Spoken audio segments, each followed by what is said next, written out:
And we are back. Hey, Charles, welcome aboard. Hey. By the way, Charles, meet Kale. Kale, meet Charles. Charles, Hello. Les, meet Charles. Ale and Charles used to play together in our Sunday campaign until Ale had to shift to a new night. So he was a troubled halfling seeking help from wizards.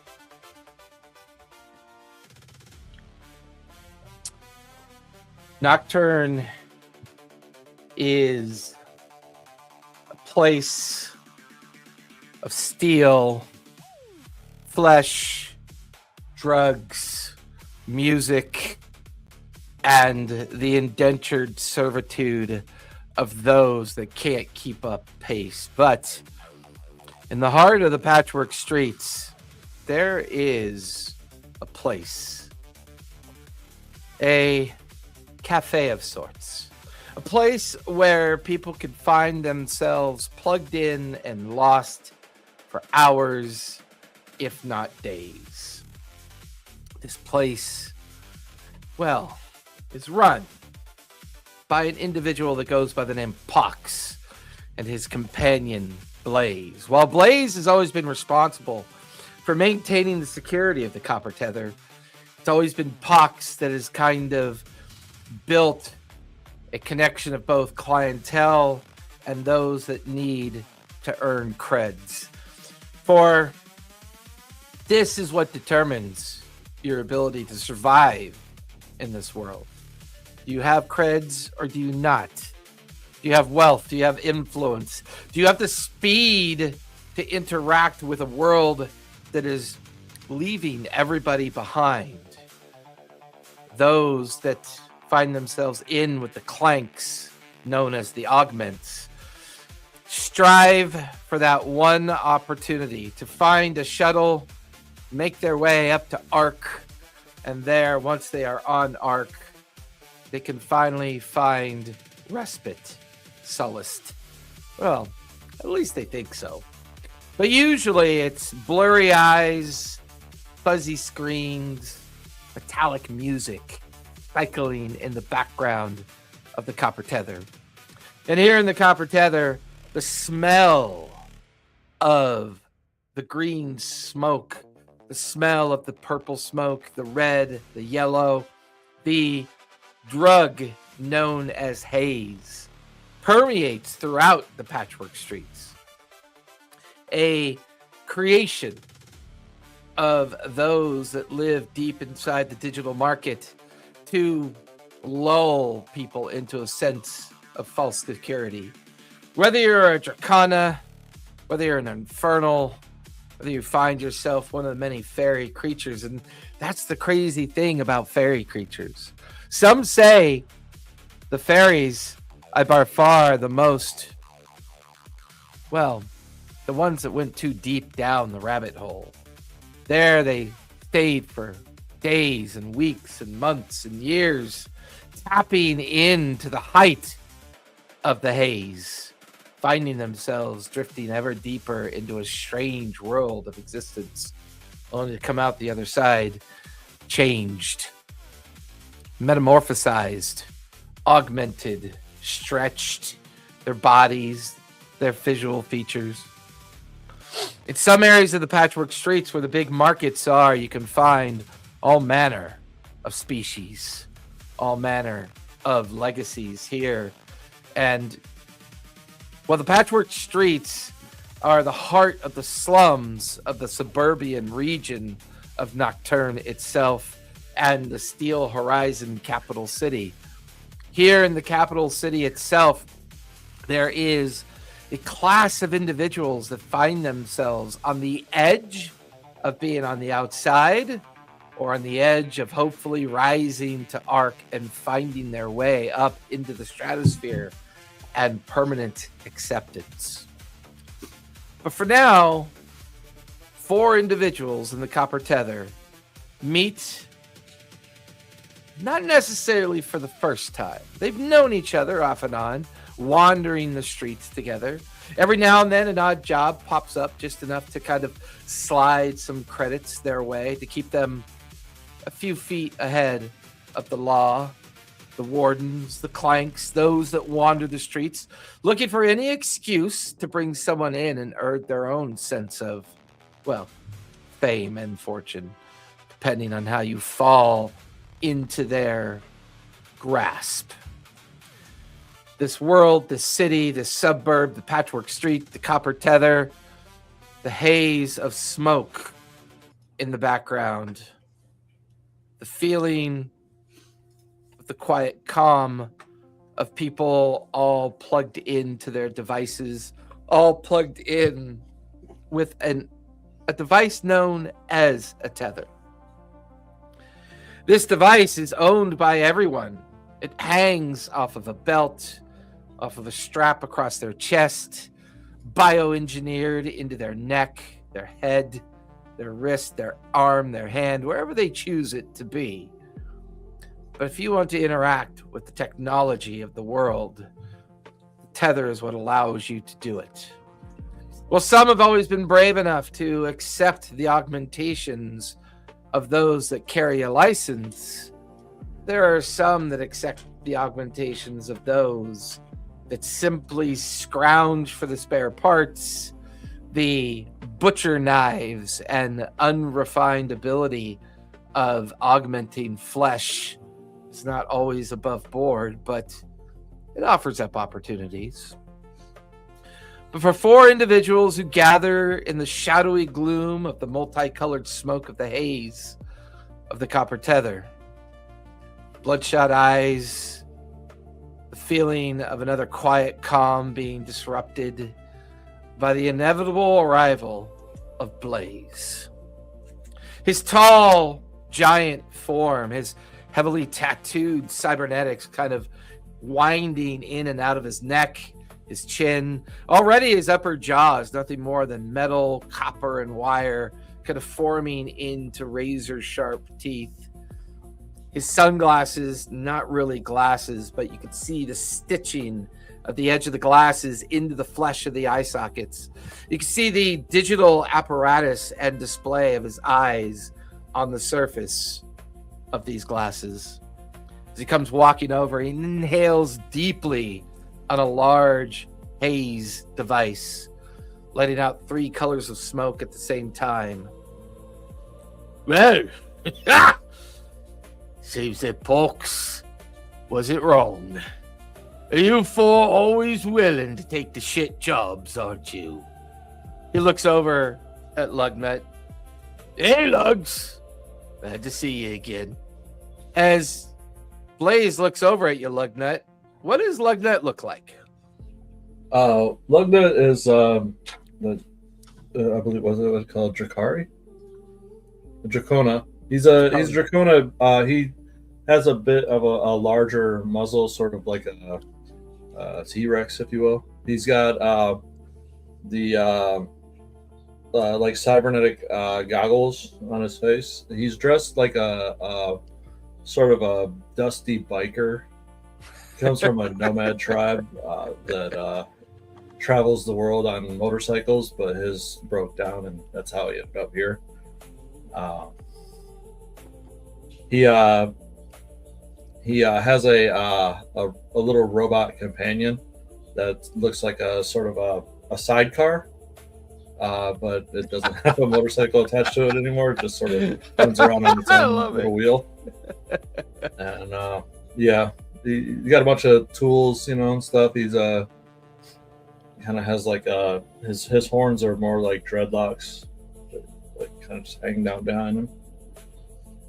And he's always got a stogie hanging out of his mouth, whether it's lit or not. Always good to see you, Lugs. Hey, how you doing? You need anything fixed? Oh, I imagine that the dispensers could use a look over later, Lugs, but for now, It's mostly information and problems that me and old Pox need fixing. Anybody like a drag or some haze? Anybody need a lift? I'm good, but Yeah. He looks over at Kozak. Kozak, describe yourself as Blaze takes a look at you. Kozak is looks human, but on closer inspection, he is orcish. He's his tusks are kind of just barely poking out behind his lips, and like it's weird. His like you can see sort of the green more, and his fingers have a green tinge, but his face doesn't really. He's wearing a long kind of like duster jacket. He has this cube that he is like fiddling with, and it's sort of like a Rubik's cube, but that sometimes it'll almost looks like it rearranges on its own, or like it'll sort of like just blur together, and it's new, and he's just like and he's fiddling with that. He has a staff, or no, I was looking at a staff. Never mind. Yeah, that's it. He's probably leaning up against a railing or something, and kind of waiting and relieved this guy's here. Finally. Hey, Coz. Been a while? Good to see ya. I wish I could see the same, Blaze. What is the job? Pox will be here shortly. I'm mostly just here to keep your attention in case you wander off. Would you like a drag of some haze? Keep you awake. Not before working. Or at least talking about work.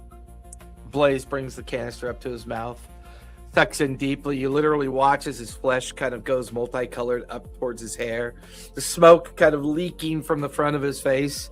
Hello, smoking. Yeah, Flower. Always good to see you. Difficult to remember your name. I don't think anyone's seen an actual plant in long centuries. So as he looks over at you, Flower, describe what Flower looks like. Flower is, well, it's the flower, but okay, Jason. Flower is she's tall. She's an emberkin, so like a fire elemental. She's very broad, like sturdy built, very muscular. Got like tattoos like down her arms. She's wearing like, fingerless gloves, and it's got like this like kind of vest and like these very almost like cargo pants, but they're very easy to move in. She's got scars, like her nose has been busted a little too many times from taking like a punch to the face. And she's got horns, like almost like tiefling horns almost, but like two like very long, almost ornate horns that like start from the base of her skull and go up. And they're darker at the bottom and lighter at the top. And her hair is like this bright, like almost like fire blue.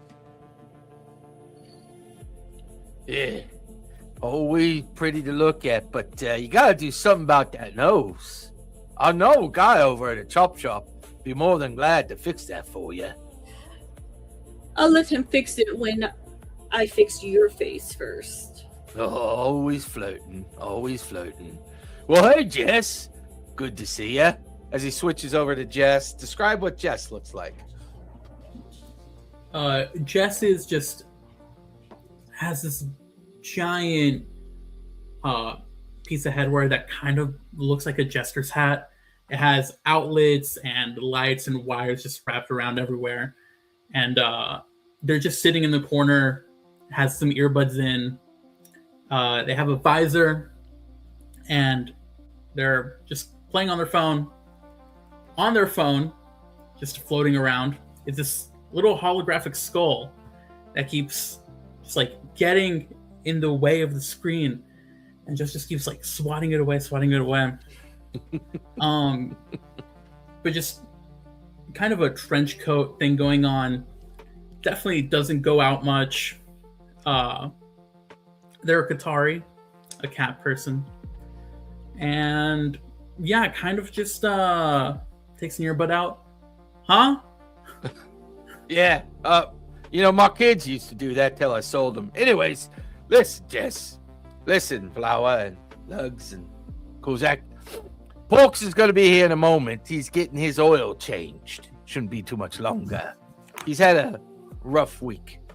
But needless to say, he's got a bit of a gig for you. There is a courier coming through one of the markets. And we really need you guys to intercept this guy and grab what he's got. Well, we're not exactly sure what it is he has. He is traveling with a group known as the Cruds. You can't miss them. They are, how shall we say, kind of humanish, kind of not humanish. We think he's escorted by about 5 or 6 of them. Unfortunately, he's got a heavy with him as well. So it might be a bit of a fight. Just in case, Pork's allowed me to grab a couple things for you. Each of you get one of these health potions and one of these stress potions as well, so you can recover your physicality in a pinch if you need it. That's all investment on this side. You get the case. We don't care much about what you do to the courier and the others, but whatever he's got, we need that case. We need it brought back here. We think he's going to be in the digital market tomorrow night. More importantly, he's going to be at one of the noodle stands over there called Oodles and Noodles. Can't miss it. Popular place. Think you lot could handle this? You know we can. Why else would we be here? Mostly out of sheer desperation, but I appreciate your optimism. Oh, hey, folks! Over here! You guys turn to look and you see this. They might have been human at one point, but you're not entirely sure what they are now. There is like Clank interwoven with humanity, interwoven with elven and dwarvish, and a slight kind of tint of skin that is draconic in nature. But their smile reminds you of like those who carry the smile of the Infernus. And Pox comes limping over. You can hear his metal appendages kind of creaking, puffing steam and smoke. He wears this huge canister on the front of his chest where his actual blood could be seen flowing through his body, through the translucent tubes and piping that kind of keep him alive. Yeah, but notice that you realize that canister is removable. It's probably what Blaze meant by getting his oil changed. But that same kind of creepy smile, and that's the thing. His skin is stitched to a metal outlet of his skull so that his skin is all pulled tightly down into the metal with these heavy staples. Kind of creates a permanent grin that he can never seem to get rid of. Glides himself, walks himself over to where the 4 of you are waiting for him. That'll do, Blaze. You could go away now. Well. It isn't Jess, Coles, Lugs, and Flower. Always good to see people that are willing to, do whatever it takes to get what I need done. I'll take it, Blaze gave you the basic parameters of the gig. I'm here to give you a few more details. You watch as he suddenly brings his hands together and this translucent dome, about 30-foot sphere, erupts around him. And all the crowd grows silent around you as no one can now hear you and no one can hear from the outside. Well, see, there are even things I choose not to tell Blaze. That fucker's always getting high, so I can't really, trust what I tell him. So I'm going to tell you guys a little bit of detail that's left out of this particular mission. You guys know Ark, right? Who the fuck doesn't? Well, here's the thing. Orc relies on a resource to keep their technology working up there in the big stratas. It's not easy keeping them big palatial estates floating above us lowly and meekly useless folk, as they like to say. Turns out, this courier, being escorted by the Crud, and I believe he's got a personal bodyguard from Arc Corporation security as well. Supposedly, they've discovered a new resource from the Outlands and the Barren Wastes that they think's going to make it easier for them to make this fuel that they like to use for their palatial estates up there. Let's just say, whoever could figure out what this is, control it, and get in good with Arc, since we would like to have the controlling interest in this, I think we could all find ourselves becoming a bit more elevated in our station, as they say. So be mindful. Get me that fucking case, get you some creds, and maybe get your first foot in on an operation that might see you getting the chance to elevate your way up to Arc, if everything goes to plan, as they say. Got any questions for me before I send you on your way?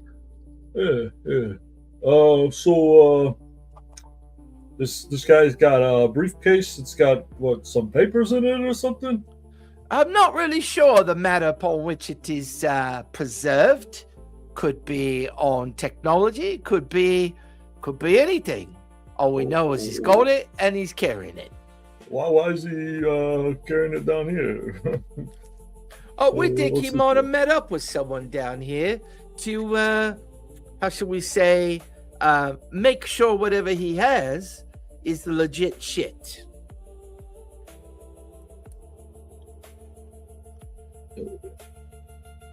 Where? And he's running with the Cruds, and he's got a corpo security guy with him, or what? Yeah, we think his heavy that's walking with him is a clank that goes by the name of Bolt. My guess is he's there to make sure that no matter what happens, he gets through to wherever he's going. What they're doing in the digital market, don't fucking care, don't know why they're there. But they're on contested territory, as they might say. The digital market is a playground for the likes of us, and I think, we're merely taking advantage of our agreements. Do you know anything of this Bolt? Yeah, Bolt is a heavy. Chances are, he might be giant, might be something else. But you see, Bolt has always been known to wear this mech attachment to his body. Makes him a bit on the lethal side. So be wary of that one. Be clever. Be smart. Don't really care how you get the case. Killing peeps, stealing from peeps, getting them drunk, getting them laid. Don't care. Just gotta do what you gotta do. Who's the courier? The courier, not really sure who he is. Tall lad, about 6 feet. White hair, white mustache, white beard. We think he might be a corpo scientist, is what our guess is. Maybe even an arc scientist. Well, their body parts and organs are worth a lot of money because, you know, when you're up in the arc, you're less toxic, as they say. Not breathing the shit air, not drinking the shit water, and not eating the shit food. Kind of makes your innards a little bit more valuable to those of us down here. Chop shop sure like good organs. But he also might be wearing what you might call a pinstripe suit. Kind of his brand, I think. That's the way to call it. That is an awful brand. Well, I didn't pick it out. I'll just merely poke around and find out what I can. But anyways. No, yes. But yeah, you understand my meaning anyways. But hey, here's the thing. You guys pull this gig off. 2 things for you. I've got a nice little abandoned chem plant not too far from here. I'm going to give you that as your base of operations for future gigs, because if you pull this off, there's going to be plenty of future gigs. Patchwork Streets going to hear about you. They're going to know that if they need to get shit done, they can call on old Pox, and I can call on the four of you to get this shit done. Number 2, I will give you some mega creds. And those mega creds are going to come in handy. Going to make you a bit on the rich side. Because if we pull this off together, this could open up a whole new opportunity for us. So whatever you do, don't fuck it up. You watch as the shield thing around shatters and lowers. The sounds of the busy street and market kind of permeating through. Puck's kind of motioning to the door. Well, good luck, you lot. And turns around and heads back over to the bar. What would you guys like to do next? Are we still in a secure area where people can't hear us? Or Oh no, you're back to being inside the Copper Tether, the busy cantina. maybe we should go someplace with less ears to plan this thing out, huh? That sounds best to me.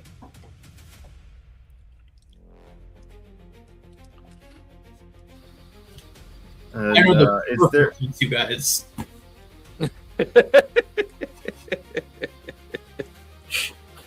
My garage is right down the street. We can go hang out there.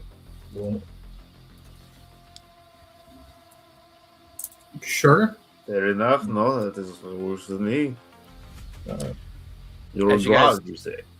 As you guys head out of the cantina and out into the busy streets of the Patchwork, Lugnut begins to guide you kind of like through a kind of like grimy, rundown section of the Patchwork.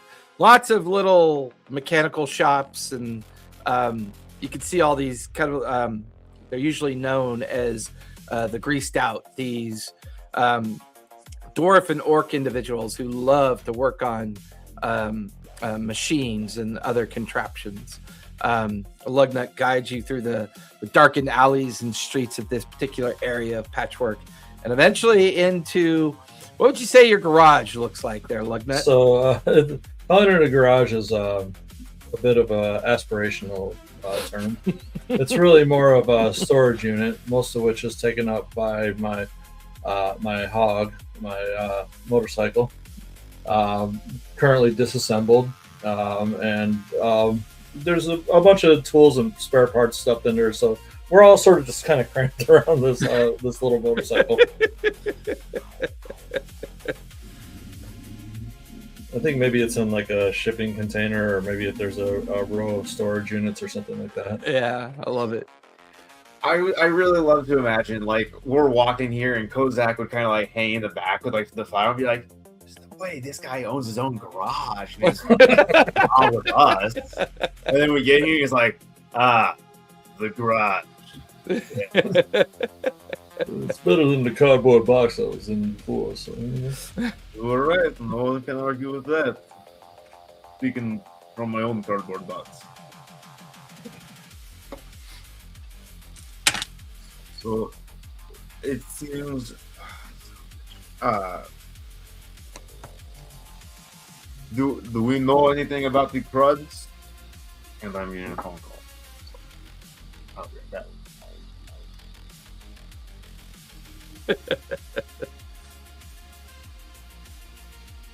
Anybody is free to make a non-hope, non-fear knowledge check if you'd like. How do you do that? I'll do it. Roll 2d12 Okay. and give me the number, and don't forget to add your knowledge modifier. So do I add the two numbers I rolled together? Mhm. Yep, this is non-hope, non-fear. Simple said- DC. This is just a simple difficulty check. 11. And I have 11. a +0 to knowledge because I'm Okay. not a smart person. 12. 12. Okay. I'm really glad you didn't do that much better than me. I have a +2 to knowledge. I just rolled Wait, what is it? Just a knowledge check? Yep, just a knowledge check.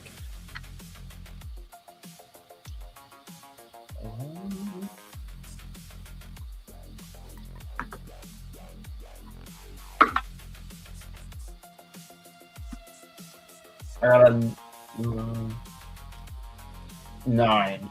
Yeah, just Nine. Got a 6. I don't know if I'm 6. alone here. You guys begin to realize that Crud is actually a new cyber gang that's kind of moved into an area called the Flesh Market. They trade in flesh, but not in the traditional sense.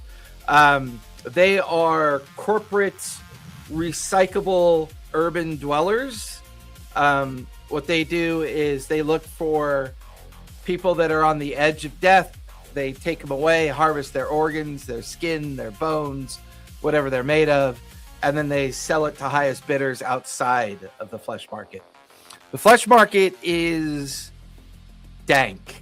It is also known as being a bit of a void when it comes to tech and its connection with the tech world of not only Nocturne, but the outskirts and suburb region of the Steel Horizons. It is their territory. However, if their courier is intended to be there, it may not be too difficult to find because the flesh market exists within the digital market itself. It's just kind of deeper and further along than most of the other areas of the digital market. Their capability, not sure. They're a new gang, but you've heard of them. They're not particularly lethal out in the open, but they can be a little shady in the secret spaces of the Patchwork Streets, as well as the digital market.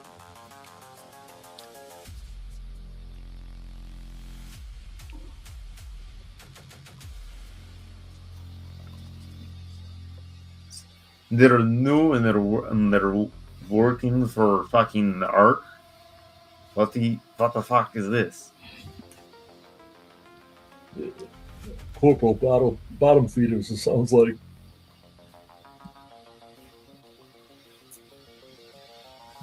Perhaps. So we wait for them to leave and we find a point to ambush them. But what do we do about the heavy? Or we just cause a distraction. I'm with Flower. I'm very good at distractions, right, Kozak? Yes, that is very true. And I've been itching for a good fight. I don't really want to wrestle with no friggin' Mechazoid guy. Well, you won't do the rest Agreed. of it. I shall do the rest of it. Sounds good to me. You just have to Maybe- the information needed. I will be more than happy to be the distraction. Maybe we could draw him away somehow. You got like you could I don't know, like challenge him or something. That sounds good to me. I could just Well, punch. Pull the big guy away, and then we can grease these cruds. But That works for me. Yes, you walk up to him, maybe like act like you're sweet talking, and then when you're close enough, or punch him, run. And then we'll be nearby, and once he goes, we get the other guys.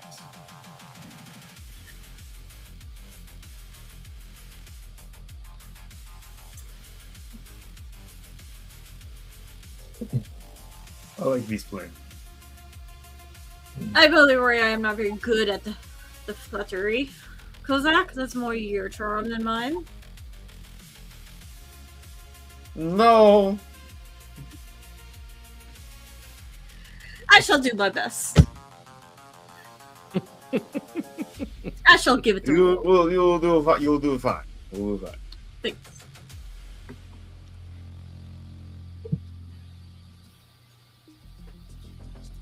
So the cruds are located in the flesh market, which is part of the digital market. Correct. The digital market is Oh, this okay. broad expanse of different shops and markets and recycling centers and kind of these kind of just either ad hoc technology stations and the digital market has been known to kind of be a crossroads for gang wars as well.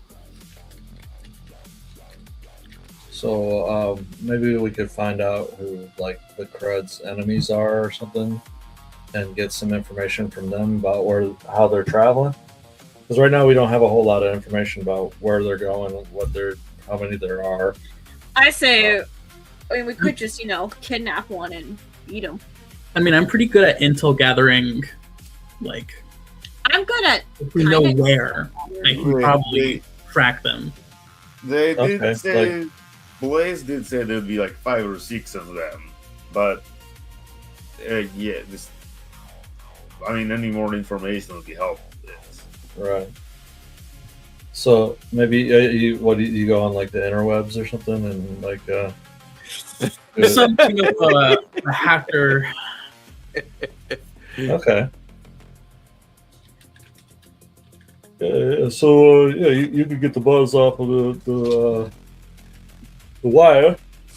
We could beat the streets and see what's shaking, and come together with a plan or something.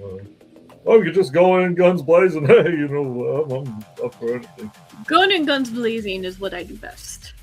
I do not do well with this whole planning ahead. Planning ahead is all I'm good at. I do not think a little bit of planning ahead is all right. We can middle ground. Little bro, sounds good. Let's do it. Jess, give me another knowledge roll, if you would, please. Sure. This is going to be a regular one. So roll your 2d12 and let me know if it's hope or fear, and add the dice together.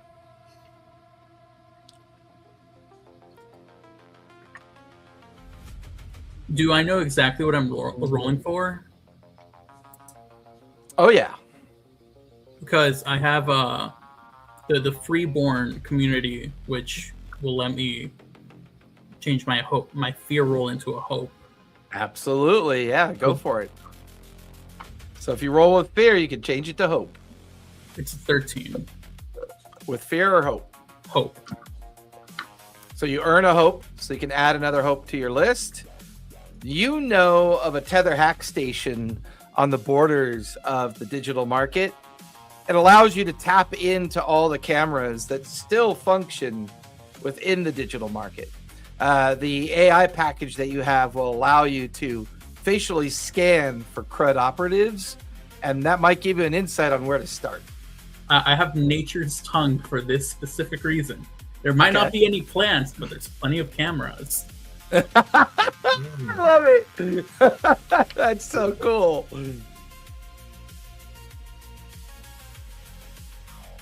Lugnut, you have a lovely box.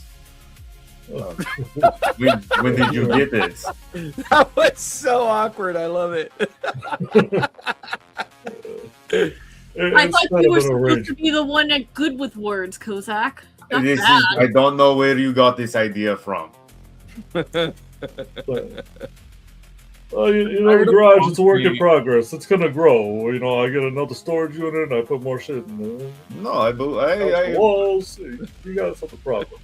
I can see it. It is. I see your vision. I'm glad you got imagination. Somebody has to. This is not me. What the fuck else are you going to do around here, huh? You can't look up, You're looking at the bottom of another city, right? Yes.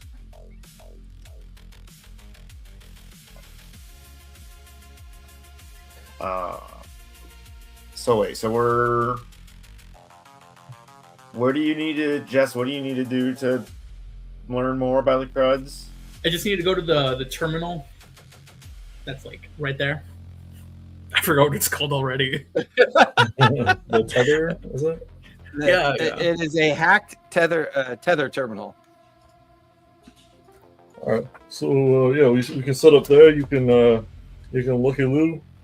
I can send out my boy Rum Runner here. That's I pat my little robot companion, and he can do some reconnaissance also.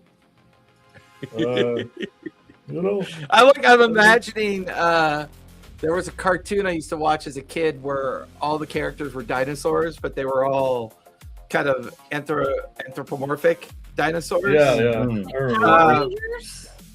What? Oh, what was it called? I remember the Allosaur was the leader, and Yeah, it was crazy. And I imagine this like In my head. this little Yeah, miniature it's a little bit T-Rex talking like a fucking longshoreman. Fucking love that's it. the whole idea, man.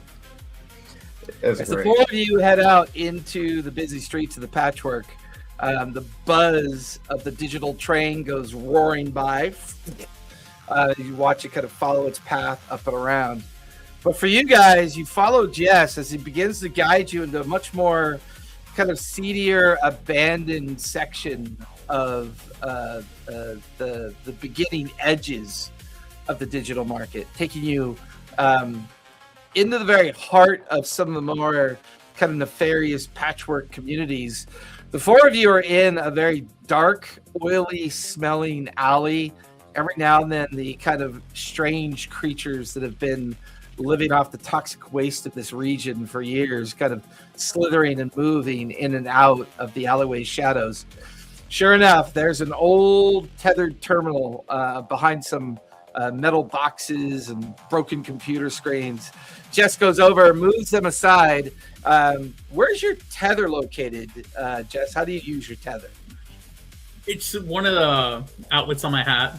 I just You just disconnect it and run the tether, like, and you kind of like jam it into the socket of the tether hack. Give me a finesse, if you would, please, since this is delicate work.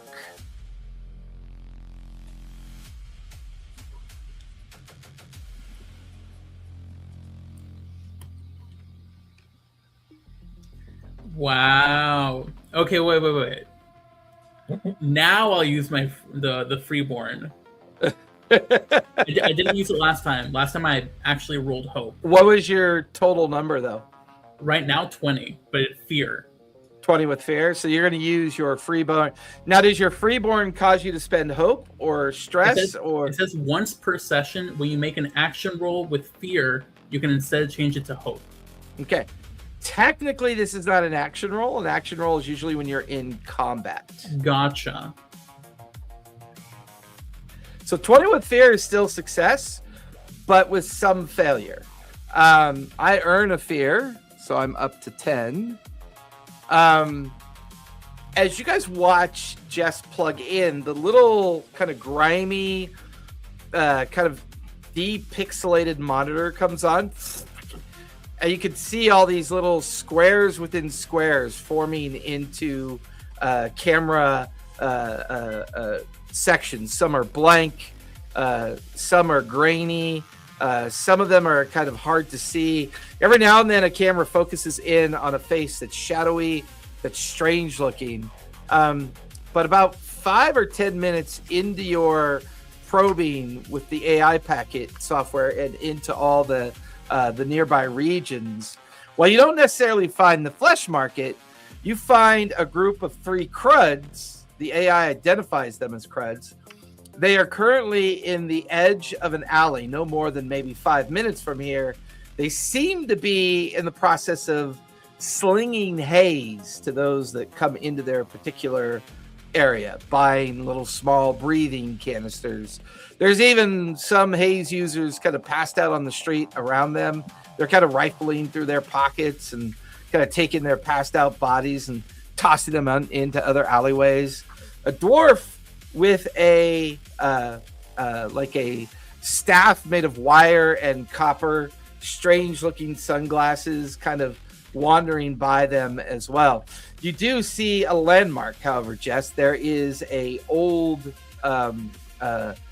tailor shop right next to their alleyway, called the Glacial. This place has been closed down for a long time.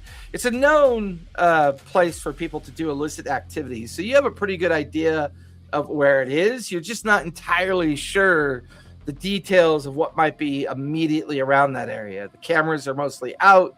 There's just the one camera showing you the 3 cruds currently operating in that spot.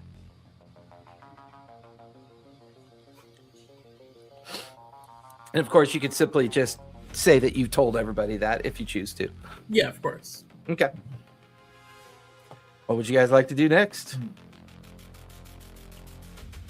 Three dinks.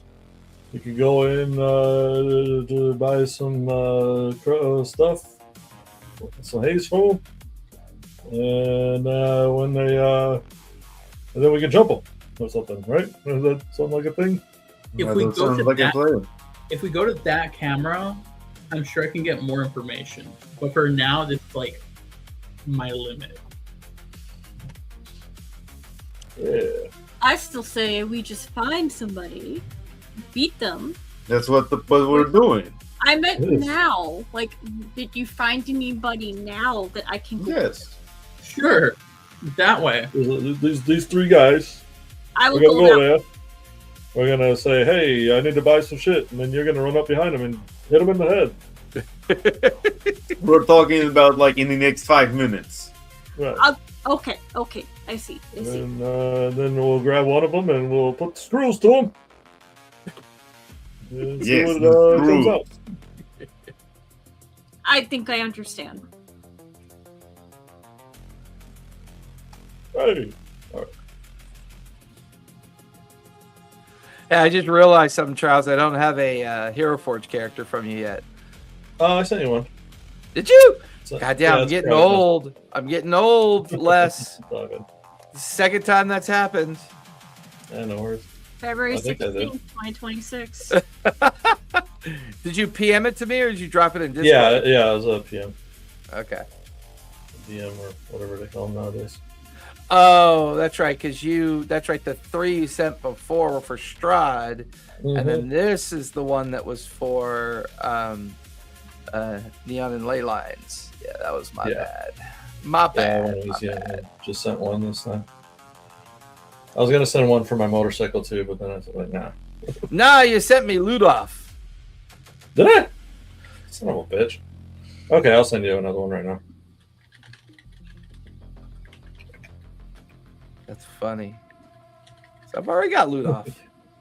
You know, yeah, that's the problem is I made 2 characters at the same time with LU as their Yeah, that'll do it. starting name.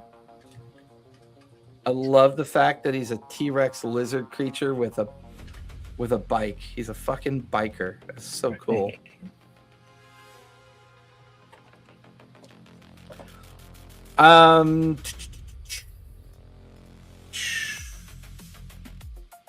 Kozak, go ahead and give me a instinct, if you would, please. Ah, perfect. This is roll 2d12. Yep. One's your hope die, one's your fear die. You add them together, and it's either with hope or with fear. Whichever die has the higher roll. That is 13 with fear. 13 with fear. I am going to spend 2 of those fear. The camera that you had operating, Jess, suddenly winks out. Like you were taking a last minute recording to isolate exactly where in the digital market these guys might be. And although you got the landmark, you get the feeling, Jess, that somebody cut that feed on purpose. There's a good chance they might know that they were being watched.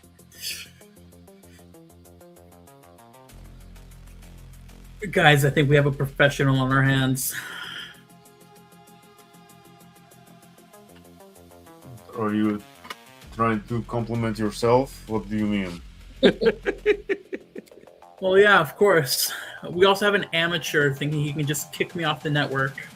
So you did not get kicked off the network then, correct? I did. So you're the amateur. You got a point there, Here, let me offer my aid, and I'll just leave and start heading down the direction that they're at. Yeah, give me an instinct as you start going off in the direction that you believe makes sense. Okay, well, my hope die was higher than my fear die. So you get a hope. What's the total? Okay, so I still struggle with this. Is it the total of both die together? Or Correct. is it So just you add how them both. my hope die is? You add them both together, and whichever the two dice are highest, that determines hope and fear. Okay, hope die was higher, and I rolled a 13. So that's 13 with hope. Well, So and you are- I have +1 to my instinct. So 14 with hope. Yeah.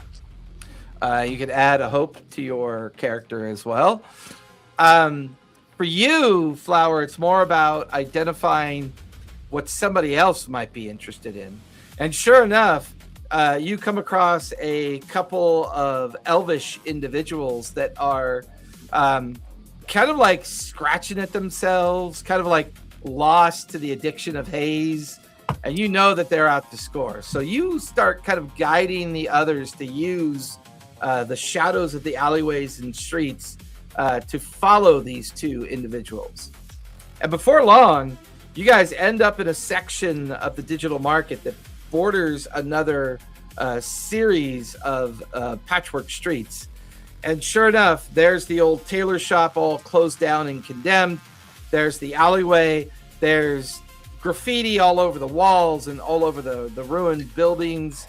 There's at least 4 or 5 individuals on the ground who look to be kind of passed out and lost to the drug-induced effects that they've taken on. And there they are, the 3 crud individuals kind of lingering in the nearby alley. One kind of looking up the street one way, another one just kind of staring off at a couple of people that are passed out on the ground, looking kind of bored. The other one, a small goblin crud, looks to be staring at his feet, and every now and then little rocket bursts come out of his heels where he kind of goes up in the air a few inches and then lands back down on his feet as he's kind of playing with his rocket boots. They all seem distracted, just kind of waiting for the next customer to come along. The 4 of you are basically right around the corner from where they are. Okay, so with the target waiting, which one looks like either the biggest or the most in charge? You get the feeling that the big hulking guy who's looking up the street, keeping an eye out, he's got a augmented arm. I'm gonna just go up and punch him right across the face. Love it. So as you come around the corner, you step right up to the guy. He's like, "Well, you," and then you come out and you go to swing. Yeah. Go ahead and make an attack roll if you would, please. I imagine I see her start walking, and it's like, oh dear, here we go. How does attack rolls work again? How do attack rolls work? On this game? How does Yeah, it work? roll your dice, baby. You got to beat my difficulty rating. So, I believe for you, it should be on your character sheet. Okay. Let me pull up I have my primary. I see that. Yep. Alright, so can I use a hope die? So what you do is you use your 2d12 Mm-hmm. to roll like normal to attack. Mm-hmm. And you still apply hope and fear when you roll. So for example, the difficulty rating on this guy is a 12. So you got to roll a 12 or higher I got to a be able to hit 20. him. Got a 20 with Wait. hope or fear. 22. With hope or fear. With fear? Okay, I earn a fear, which means I will take the spotlight as soon as you roll for damage. Now you roll for damage. 1d10 plus 3. Yep.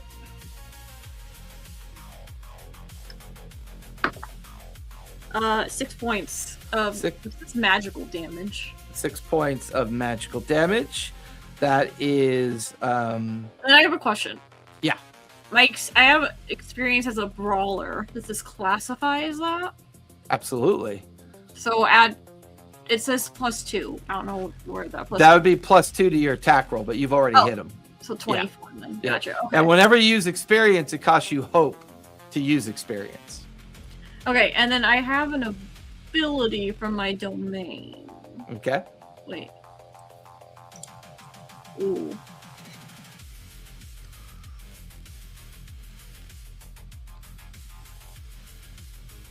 Nope, I can't do it because I didn't succeed with hope. I succeeded with fear. Never mind.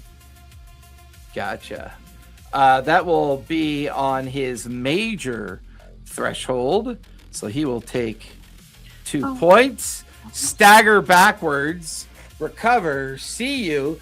He'll reach down and you watch as his vibro knife comes kind of like slinging out of his waist, and he goes to charge at you. So I'm going to... Oh, wait. I can increase the D8 damage dice for my unarmed strike because I'm a powerhouse juggernaut. Okay.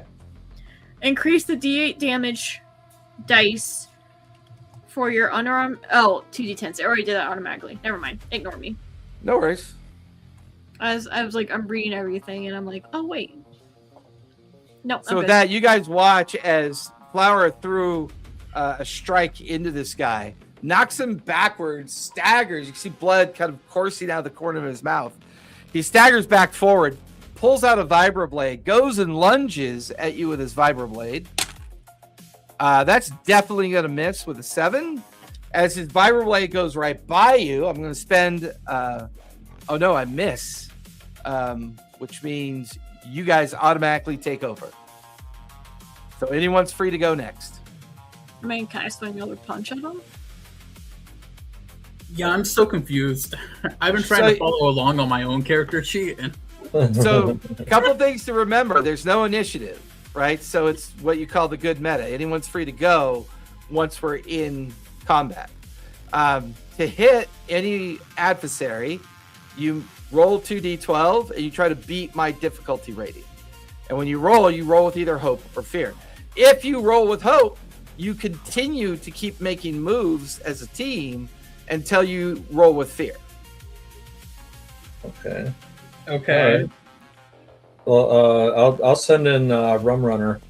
Nice. He sees. I see the flower running ahead, and I'm like, "Oh, you better back up, boy!" And Rum Runner zips ahead, and he's gonna. His method of attack right now, until I get him enhanced, is basically just to drive straight at somebody, bounce up, and hit him. Like just slam him straight into him. Yeah, I love it. He's gonna do that to the little goblin who's playing around with his shoes.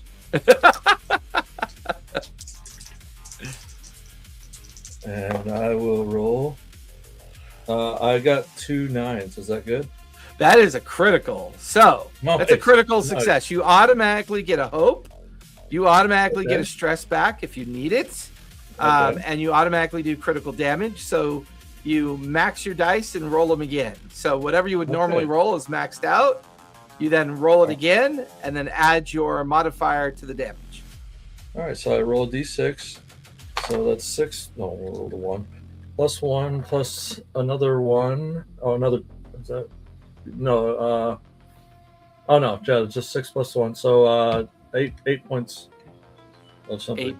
8 points of damage. So you watch as Rum Runner kind of like slams into the right side of the goblin. You hear his leg crack. And he was activating his boots at the same time, which automatically caused him to kind of spin around and up and then land on the ground with his boot still kind of sputtering. You guys still have the spotlight. You can keep going. Who'd like to go next? You're muted. I see that Ale, you're a little stressed, so I will go.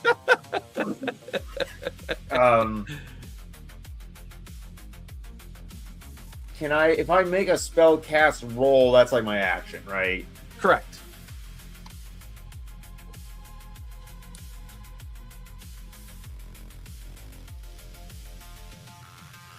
Then And that's a good point. During a combat, you can move and do an action. It's very simple. As soon as you're done with both those and you still have hope, that means the next person can go. It could be anyone who goes next. So the idea is that you're kind of playing the good meta cycle of, everyone kind of working together and using kind of like the team method to kind of like interact with the combat that's going on. Gotcha. Yes, Ale. What's considered an action? Casting a spell or making an attack, or making an ability check through a narrative interpretation that you might have. Like, for example, if Flower is like engaged with someone in close range, in very close range, you may narrate out to me, hey, storyteller, I want to sneak up behind the guy that's fighting Flower, and I want to use my tether to jack into his tether as well, and I want to see if I could hack into him and take and provide help to Flower, or make the guy vulnerable to Flower, which would mean if he's in a vulnerable condition, it means Flower would have an advantage on her next attack roll against the guy. So you can either be narrative with your skills, which is an action. You could be specific in your spell casting, which could be an action, or a weapon attack, which is an action. A move is interpretive, right? Whether I have the tail spire up and we're moving, move is either you're in base, you're very close, you're far or near, right? Those interpretive understandings of range that determine what you can and can't do. But for now, we're kind of theater of the minding this, because I wanted to give you guys an example of what theater of the mind combat can look like within Daggerheart as well. Okay, thank you. So, cousin, are you still going, or did you go already? No, I'm going. So I will. There's three of them. There's the goblin that's currently prone on the ground, so he's vulnerable after Rum Runner ran into him. Flower is duking it out with the orc crud off to the side, and he's been knocked back on his feet, and he looks very rough. And then there's a third one who's currently in the process of reaching into his jacket, getting ready to pull out some kind of pistol. I will definitely target that guy. The third one is reaching into his jacket. I will walk out from around the corner, sort of flanking behind Flower, and you just send Rum Runner in. So yeah, I will step out and I will I have hand runes which are very close. Okay. Yep. Is You'd be that- very close. Yeah, you're close enough. Okay. Kozak will take that cube that he was fiddling with and sort of unfold it and shape it into this bracelet thing, and put his and kind of shoot this little beam at him, or some sort of pulse. Wait, no. I need to remember to I'm terrible at being remembering which one's hope and fear, or I just kind of want to roll and not be this one's this. It's a bit tropey, but normally I recommend the dark dice being fear and the light dice being hope. It's just easier to remember. I just have too many similar dice, I think. I got a 19 with fear. Okay, I gain a fear that'll still hit my that'll still beat my difficulty rating, so roll for damage, but I will be taking over after your turn. Oh, sorry, guys.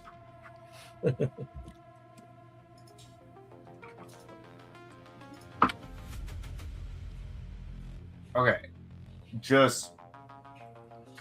I rolled a 2, and I don't think I add anything. Usually you add because you did spell casting, right? Usually you add the ability that's tied to your spell casting. So my instinct, Or your trait. Your trait. So I believe your main trait should be either instinct. Yeah. So what's your modifier for instinct? +2. I believe you add a 2 to that roll. Okay. So that'll be a 4. Yep. Still, that's going to be a minor. That'll be on the minor threshold. He's actually going to burn one of his carbon armor slots, So that means he will take no damage. And seeing you kind of come at him out of the corner of your eye, he pulls out this like oversized hand cannon with a strange kind of muzzle that kind of arcs in front of the muzzle as he pulls the trigger. And this flame comes erupting out towards you. Now I got to roll, I believe it's higher than your, you have a evasion. Yes, your evasion. I've got to roll higher. I've got to meet or beat your evasion. That is going to be a 22 to hit. Yeah, that'll do it. That is going to be 4, but I'm going to spend a stress. And he's going to do what's called hold the trigger longer. So he gets an additional D6. That is going to be 7 points of damage. That's where you cross-reference that number with your threshold chart, and that'll determine if it's minor, major, or severe. If you have armor, you can use your armor slots in order to mitigate that by 1, if you'd like to. Yeah. Or you may have a spell, an ability. You may have a racial feat or a racial trait or something that could kick in as well through stress or hope. Yeah, Flower. Yeah. So you were supposed to get another fear from me when I rolled with fear. Yes. No, like you get 2. Oh, I will take it. Thank Because you. of my transformation, I have something called the Weight of Divinity. When I roll a failure with fear, I must either mark a stress or give the GM an additional fear. I will take it. Take it. Take it. Thank you very much. Yeah, I'm reading my character sheet and I'm like, oh, I should do this. The next time I think I'll take a stress, but this time I messed up. No worries. So, no. So it would have been major damage because my threshold was 6. Okay. So if I mark an armor slot, that makes it minor. Correct. Okay. So then just 1. Okay. With that, I am going to spend 2 fear and activate the goblin and the orc. The goblin is going to reach down to the center of his belt, pull out this thin copper blade, and immediately jam it up towards Flower. That is going to miss. Because I missed, I automatically pass the spotlight back to you guys. All right, Jess, let's go at it. Yeah. Bring it on. Okay. You can do it. This is such a unique way of playing. Don't let your dreams be dreams. Okay. I'm gonna go. I want to use that handgun or arm cannon that the guy has. So I'm gonna go over there and use Nature's Tongue to hack into it. Ooh, I love it. What do you roll for Nature's Tongue? It's an instinct roll, and I will use a hope to use one of my experience, which is hacker. Yeah, go for it. So you get the modifier for experience. You get your modifier for, you said it was instinct? Yep. Okay, go for it. Make a spellcasting roll. Roll 2d12, add them together, and then note which is higher, the fear or hope. What's a natural environment? Natural environment. How does it relate when you say natural environment? Like, what do you mean? It's said for Nature's Tongue, if I'm in a natural environment, I can spend a hope to get even more bonus. No, I would call this not a very natural environment at all. This is cinder block, steel, cement. This is an old rundown alley and street next to a condemned shop. What if this is like your natural environment though? Like if you grew up here, wouldn't it be your natural environment? I grew up in the slums, but I don't know if this is like considered. Oh yeah, this would be considered the slums. So from that's a good correction. I like that, Lugnut. So yeah, I would say you could spend a hope and use that experience as a modifier. Okay. And then when adding bonus, I do it after hope and fear. Well, I mean, After you're rolling to hit, so you just add it to your die. Oh, okay. It's just, remember, your hope and fear dice are separate die. So whichever one of those two die has the higher number, that just determines whether it's hope or fear. And then, of course, you add the two dice together for your overall attempt to cast a spell. All right, 16. With hope or fear? Hope. With hope? Nice. Wait, no, fear. With fear. So you remember that action that you didn't use before? So this is an action. Okay. This would be So considered an action. So now you can say, I'd rather convert that to hope, which earns you a hope, and it keeps you and your team moving along because you guys maintain the spotlight. So I will. It's 18 hope actually. Okay. I forgot to add the experience. You got it. So now that it's 18 hope, you earn a hope, so you can add that to your character sheet. Yep. On top of that, go ahead and roll damage because that will beat my difficulty rating of 20 or 12.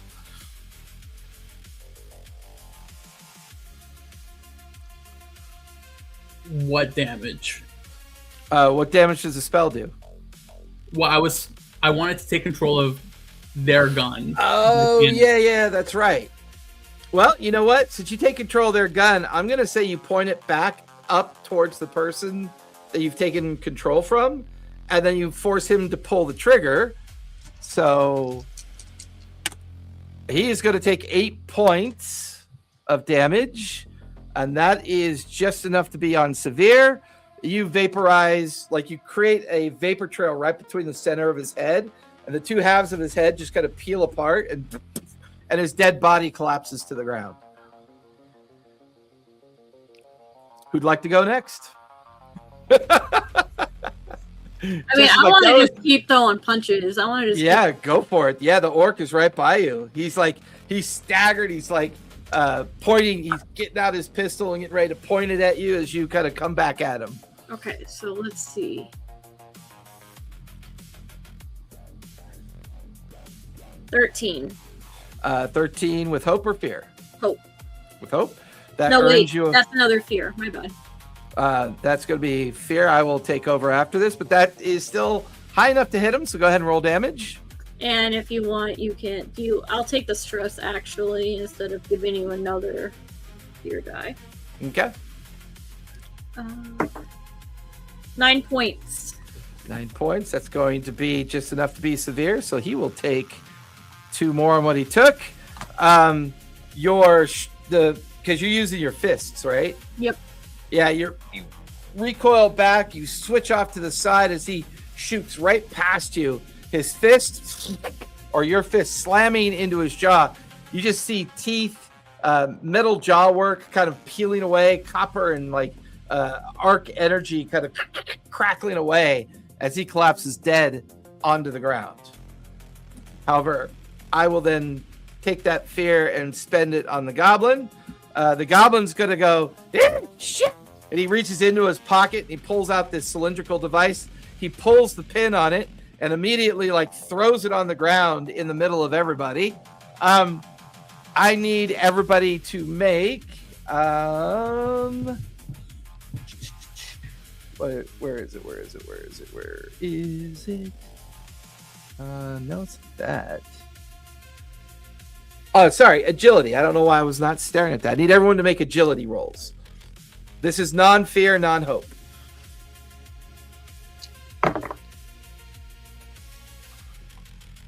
So it doesn't matter fear or hope. It just Correct. a number. Yep, just a number. I got an 11. I got 11? 7? Yep. 17. 17. Nice. 17 also. 17 also. This is going to cause him a stress to do this. You guys watch as the little device rolls onto the ground. There's this loud explosion. This strange, yellow gas begins to leak out of the device, begins to kind of curl up in the air. Flower and Lugnut, you two are now blinded, so you're now vulnerable. Jess and Kozak, you're able to avoid the smoke. The goblin then pulls out 2 pistols and starts shooting them blindly into the smoke. I'm going to have him target Jess. Sorry, I'm going to have him target Lugnut because he gets advantage. That is going to be a 9 to hit. Wait, no, 9 plus 2, 11 to hit, Lugnut. So versus evasion? Yep. Okay, I have a 13. So. Yeah, that'll miss. The series of rounds go arcing right by you. Passing the spotlight back over to you guys. Who'd like to go next? I'll go. Okay. What are you doing?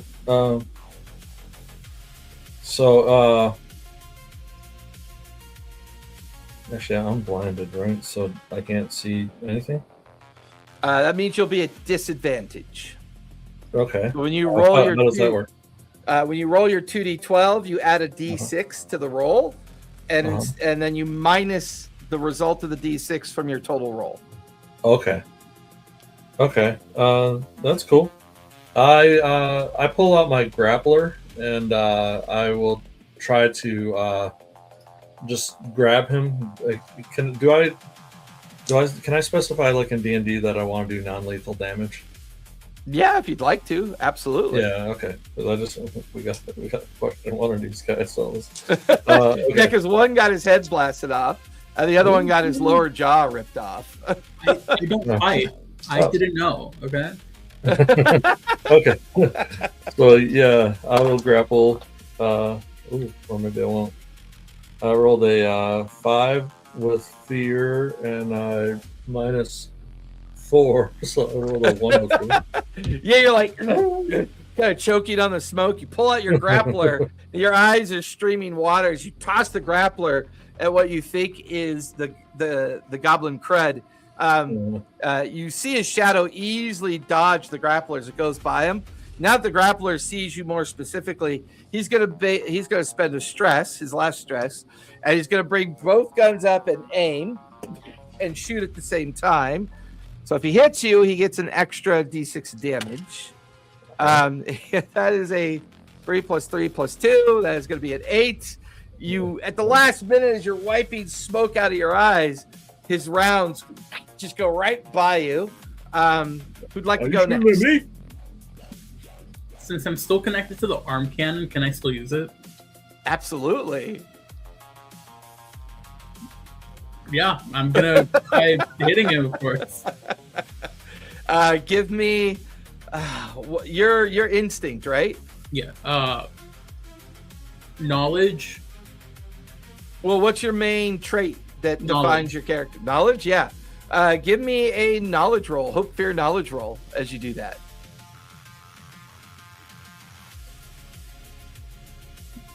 16 hope. Nice, you gain a hope. The gun goes off, and because Lugnut had yelled out that he was trying to get this guy captured, you use it to kind of like blast the guy like right in the leg and the hip, and you hear the other bone break. The goblin falls to the ground, kind of like with both legs not working anymore. His jump jets boots have like drained out. Oh, he just stop! I can't! And immediately throws all of his weapons to the ground. He's lying on the ground, spitting up blood. As what would you guys like to do next? Man, what do you want? We're just slinging haze, man. And no one owns this territory. Who are you? What do you want? Can I grab him by like the collar and walk into, because we're still like in the middle of the street, right? Well, you're in the middle of an old alleyway amongst all these like burnout buildings and condemned buildings. There's a bunch of people passed out from doing too much haze. Every now and then, like during that fight, people would see it and then like run off into the darkness.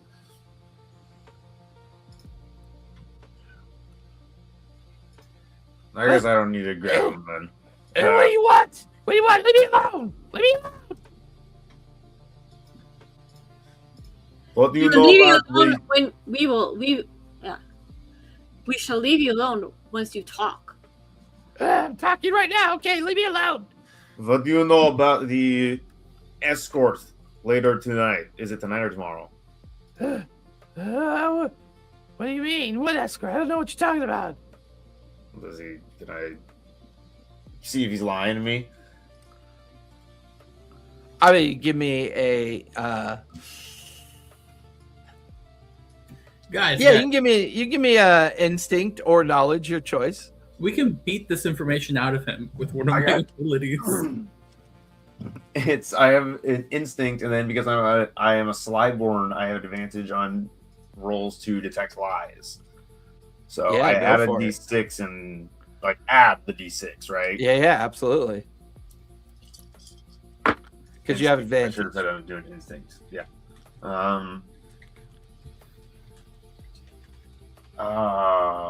15 with hope. 15 with hope. He's definitely lying. You can tell by the way he shifts his eyes, kind of like averted his gaze at the question. You get the feeling that these guys were here maybe slinging some haze to earn a little extra credits for maybe celebrating later on tonight. Almost like they were kind of they had purview to information that they wanted to take advantage of. Can I just I want to just like backhand him and then slap him again. What? And that is the easy hit. You do not want the harder hit. And All right. The flesh market. Supposedly some big mucky muck from Ark is going to be at the flesh market. He's picking up some organs and trading information. What else do you want? Organs. Yeah, When is he arriving? supposed to be there tomorrow night.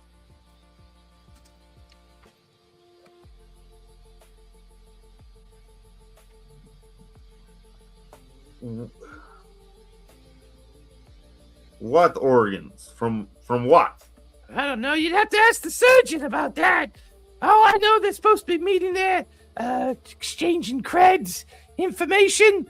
Big Mucky Muck gets everything he wants. My boss gets what he wants. Everybody's happy. Everybody goes their separate ways. Who's your Who's boss? working the detail? How many guys you got? Like he listens, like both Jess and Lug, all four of you are now surrounding him. Coz has got him on the ground, pinned down because his legs are busted. Oh fuck! He's gonna kill me if I tell you. If I tell you, he's gonna kill me. I can't tell you. We will kill you if you don't tell us. Yeah, but you're not giving me any guarantees that you're gonna let me go, are ya? I promise that we will let you go and not harm you. I'll even give you a few credits for your leg. Fuck it. Listen. We call him Cal. Short for Kalish. He's a bit of a head case. He used to be an augment. Now he's just a good old fashioned clank, like those stuck down here on the ground. Listen. He's a bit of a negotiator and a bargainer, old Cal. So, you know, if you bring enough creds, he might just do business with you. But you gotta be careful. This person that they're meeting has this big old fella with him. I think it's a bit of a bodyguard, if you know what I mean. It makes sure no one fucks with him properly or improperly, I guess. I don't know. I know what you mean, and I'll nod towards the flower. Yeah. Okay. Well, I've given you everything I know. Can I go now, please? That is all you know. I swear. It's all I know about tomorrow night. I mean, I do know how to make pancakes. Yes, I know how to sew. I can do basic repair on clothing. I could do cybernetic repairs, not major ones, but minor ones for sure. So yeah, there's a lot more I know, but it's all I know about tomorrow night. You are a fascinating individual. Thank Hey. you. Kozak, We can't let go exactly, right? What? let him go. He's gonna alert his buddies. I mean, we. If we're going to the flesh I ain't market, saying we grease them, but we could, tie them up and throw them in a box or something.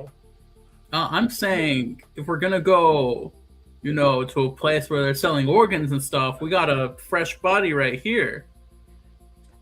Excuse me? Yeah, I ain't carving that thing up. There's 2 other ones, but that's not very fresh. What Paz has said earlier. We're kind of gross. We eat the gross shit. But it is not a bad idea. Look, Goblin organs don't mean shit in the market. Can't get nothing for a goblin liver. I mean, it's toxic already. Wasn't that All the we gotta orc do with is the big cut guy? this guy's tongue out, you guys. Then we don't have to worry about making any more noise. You're so callous. You negotiated. I saw someone mean, video game. Just technically, you could use the ability Brain Fry because you have your tether. So you could download everything he knows and then just lobotomize him at the same time. But not kill him, though, right? I mean, no, he'll still be alive, right? Yeah. You can get a new brain, right? Hold up our end of the bargain. Oh, are you telling Kozak that you're trying to do this? Or I'm just doing it. We're talking our way through doing it, and no one's really stopping me. This goblin fella, no one's gonna miss him, right, goblin fella? What? Whoa, and then, right when he says what, Jess plugs in, and there's like an arc of light that crackles off the side of the goblin's head. You watch as slowly the goblin's eyes go crossward, like inner. His tongue hangs out. There's a little bit of drool coming out of the corner of his mouth, and just basically slumps to the ground. Jess, you reach down, you unplug from his tether, and because there's an arc, and the goblin's on the ground, kind of like twitching, and then just kind of stands up, looks around, drool, and he's got like this distant look in his eyes. He just kind of turns and he just starts wandering slowly off into the dark alleyways. Sure, it'll be all right. Guys, Hey, I kinda have a blends new in with the rest of pancake these guys, recipe. I have a new pancake recipe. What'd you say, Carl? So he kind of blends in with the rest of these zombies, wandering around here. I suppose. How about we go through these pockets, see if there's any loose change? Can I dig through his memories and see if I can find the boss's hideout? You don't find the boss's hideout, but you find a section of the flesh market that you believe to be where the meetup's going to take place tomorrow night. Sick. So you have a pretty good idea of its location.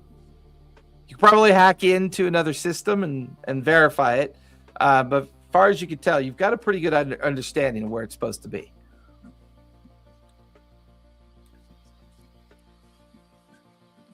I also think that these three, and I'm to the group, I don't think these three were the ones to kick me off the network. These guys don't look very bright. No, I would think you're probably right about that. So I think someone knows we're here.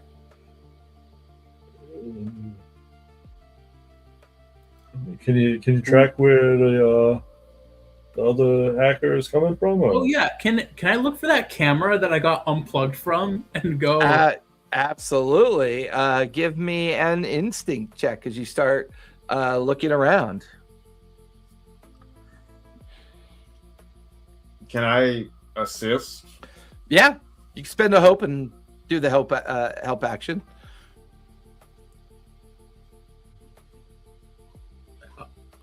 Oh, I meant to ask. When I rolled with hope outside of combat, did I get a hope for that, or is it just okay? Well, all right. Well, then I won't even mark it because I'll spend it to help. So with the help action, Jess, you get advantage. You can roll 2d12 with a d6. You can add the d6 to your 2d12, and then you can add it all together, and whichever die is higher, hope or fear. 14 hope. 14 hope. You guys watch as Jess goes over to the corner of an old concrete building that looks to be condemned. As you look up towards the corner of the building, Jess, you begin to realize two things. One, the camera's up pretty high, and the roof line of the old building looks to be very unstable and difficult to get to. The camera device itself actually looks relatively advanced. You can see where the camera itself looks to be intact completely. So whoever did this did it remotely.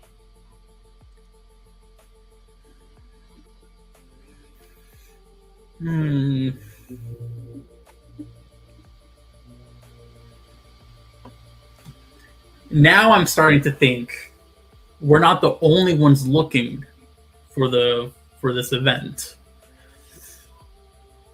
Unfortunately for us, they were also hacking the cameras from a distance.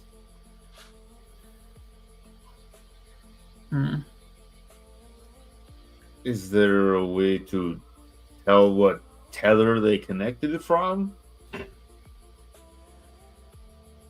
Do I understand any of this right? Can I commune? Can I call up some old friends? Yeah. How do you want to? And dial. Let's see. You're like, there's this one guy I could always call, and I need an IP address to trash talk somebody. Let's see. During a moment of calm, you can commune with an ancestor, deity, nature, spirit, and otherworldly being. Ask them a question. Roll a number of d6 equal to your spellcasting trait. Choose one value from the results and reference the chart below. Okay. Who am I going to call? I'm going to call...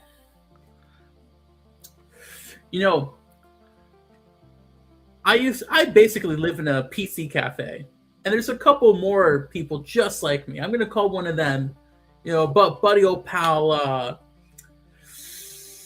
I don't remember his name. His gamer tag was Death Destroyer. That sounds like a legit gamer tag. Do you have to roll to make this work? Yes. Oh, well, no, I asked him a question, and then I roll to get an answer, I guess. Gotcha. Yeah, this is Double D. Who's this? Hey, it's the Jester. Hey, Jester. I don't really like going to those websites anymore. Can you stop sending them to me? Hey, man. Old habits die hard, Yeah, they sure do. What do you want, man? What's going on?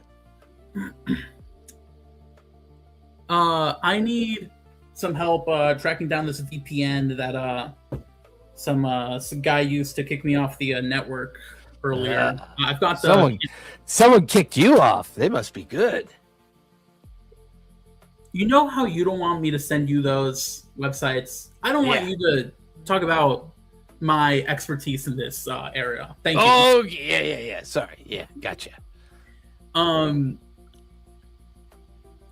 Let's see. What I rolled, they either hear sounds or vision related to the answer.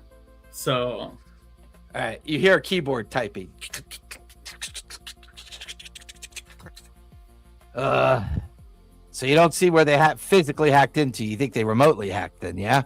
Yeah. Fuck. You hear the keyboard typing some more. All right, well, here's the thing, Jess. Only ARC security forces have that ability. They do remote hacking through drones. What's ARC doing all the way out here? I don't know. Something must be going on if they're out there. Listen, Jess, I'm going to talk to you later. Bye. All right, see ya. Hangs up. Guys, I got good news and I got bad news. And I got worse news. I got okay news also. That's a lot of news for a short call. All right, which you guys want first? I think you start start with the worst and work our way up from there? All right, the worst news. Ark's hot on our tail, probably. Or, well, my tail. And I tend to try and avoid confrontation. So if you see any drones, let me know. And I'll meet you guys. I'll meet back up tomorrow. Bad news.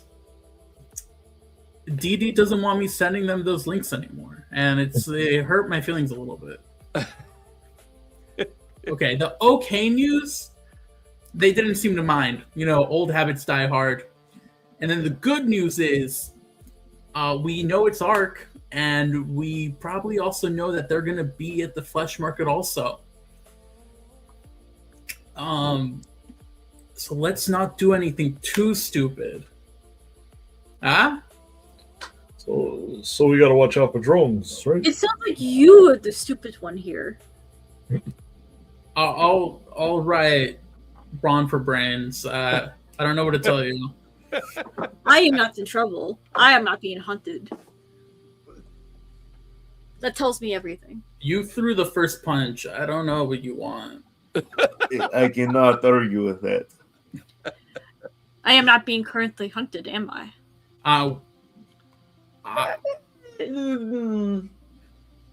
Shush. You have no proof. Shush.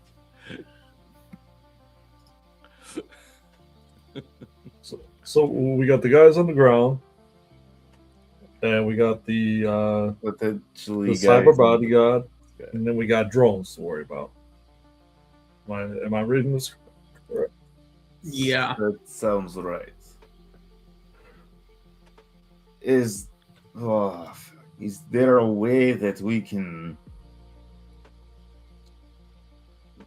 You could hack into the Bolt's mech? Could you hack into his stuff? And Not remotely. Not with the equipment I have now. If we found him and I snuck behind him and just plugged in my tether, I could probably do something then. I don't know how close I want to get to this big bucket of bolts. It's, I think we stick to the original plan. Get Flower is gonna distract the cyber guy, get him away from the rest of the people. But as far as the drones go, I can watch out for the drones. Maybe from above, you and me, Jess, can watch from above, and Kaz, maybe you're the point guy.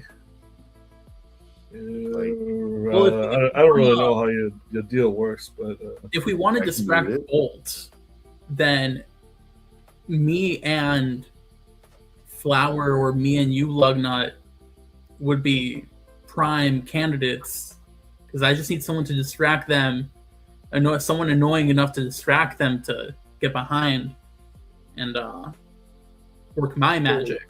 But then we do have to worry about eyes in the sky, right, and eyes on the ground.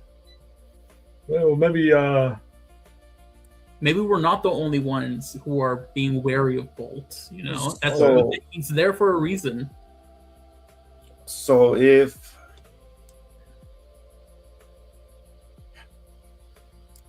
Lugnut, do you think that you could potentially keep a guy talking or stall?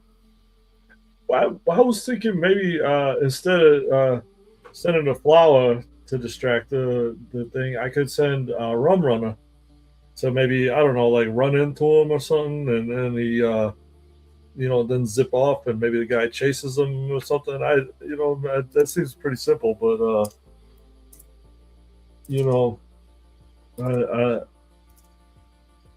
maybe I can steal something from him or something. If Rum Runner could do that, or spray paint a dick on his leg or something, anything. Yeah, I like that. That would be pretty good, I think. Yeah, he ain't so good with the art, but he can spray paint, I guess. He's got a hand. I mean, whatever will work. I feel like if it's your mech, that's not cheap. You probably don't want people spray painting on it, you know?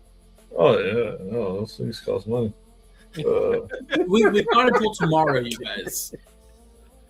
Right.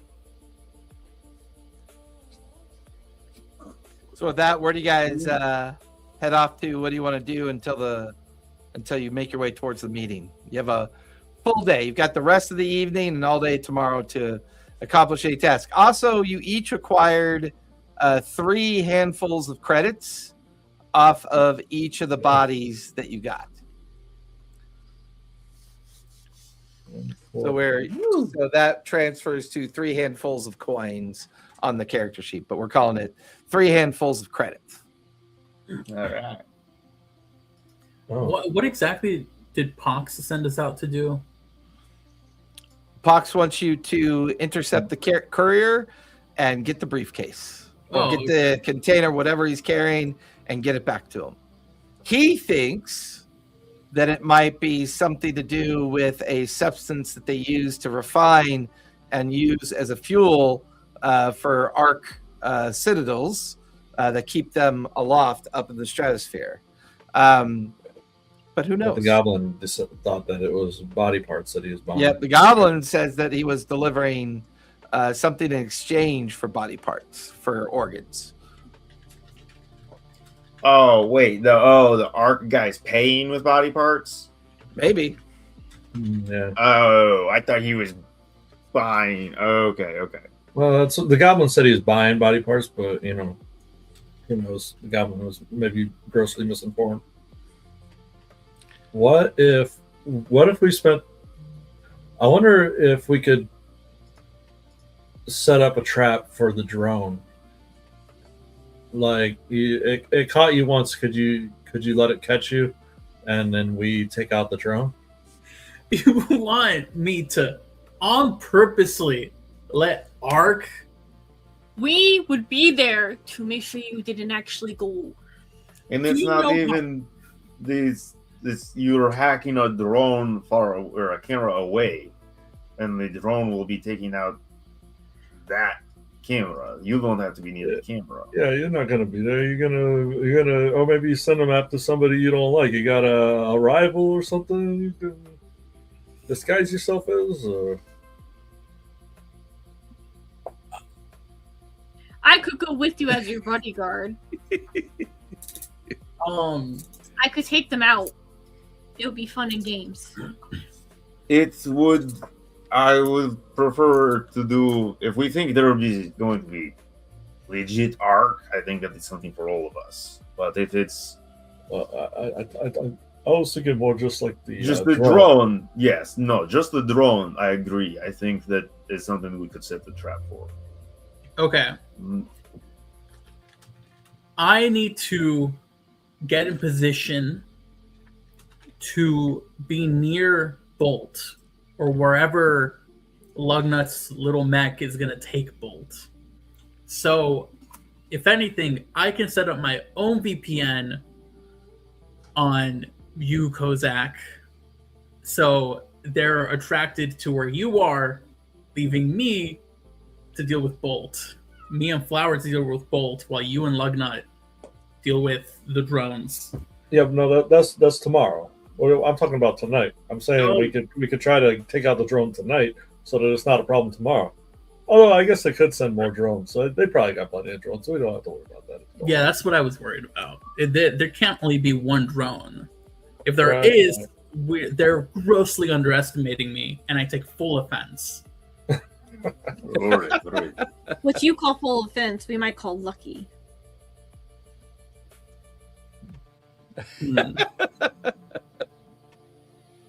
I mean, all I really got to do is send a signal out because they already know my IP,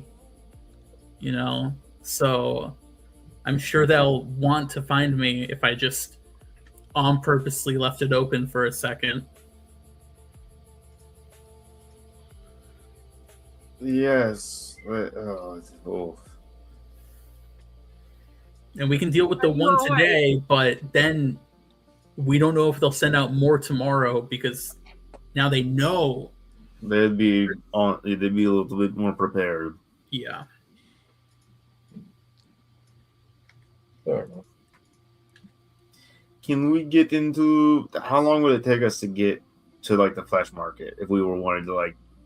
Based on Jess's information, it'll take you a couple hours to find it and get set up before the evening's meeting. I just wanted to walk there and see the area before the meeting goes down, but I didn't know if we had like time to do that. Certainly try. I can set up jammers on all the cameras around where they might try to go. Try to do the trade-off. Only if you can set it so that they activate at a certain time. You can get them all ready, and then once the meeting starts... I have an app for that.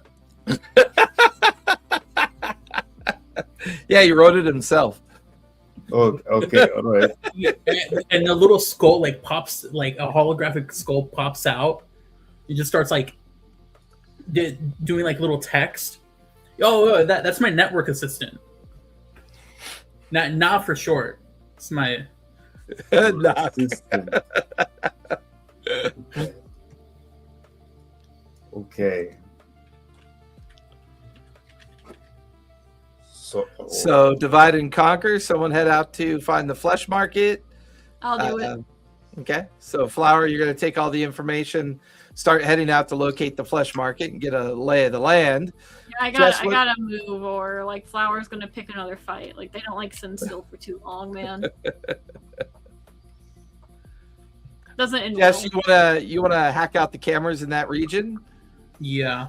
Okay, so you'll find a tether station for that. Lugnet, what do you want to do until the evening's meeting tomorrow? Oh, that's a good question. You're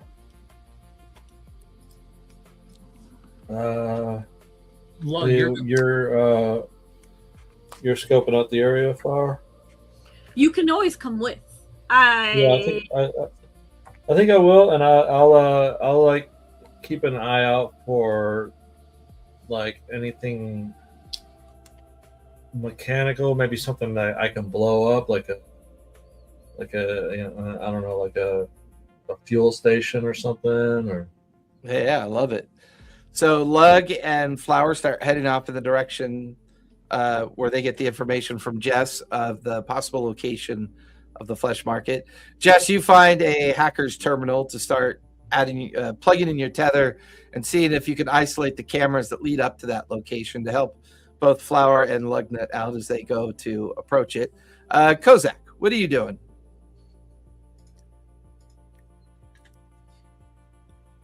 So where is so Jess would be staying kind of further back. Correct. Jess is going to find an offsite location, and he's going to begin to hack into all the available cameras and try to figure out which cameras to isolate, which ones to either deceive, or which ones to kind of hack and make them either see false images, or he's basically setting up a network of cameras to help give you guys, if he's successful, this will give you guys advantage on your attack rolls if the incident turns into an encounter. Do you want to help me, Kozak? I can use you as a proxy so they don't go straight for me. Sure, yes, that sounds lovely. Stand in different places to see if he can see you through the camera. See what the blind spots are. That I can do. I shall look at Jess and be like, if anything happens to Kozak, I will smoosh your head like a grape. See? Brain for brawn. Brawn for brains. With that, Kozak and Jess take off for one of the nearby hacker stations. Flower and Lugnet, you begin to find your way deeper into the digital market, looking for an area known as the flesh market. Jess, give me finesse, if you would, please, as you plug in and begin to organize the hack of the cameras in that area.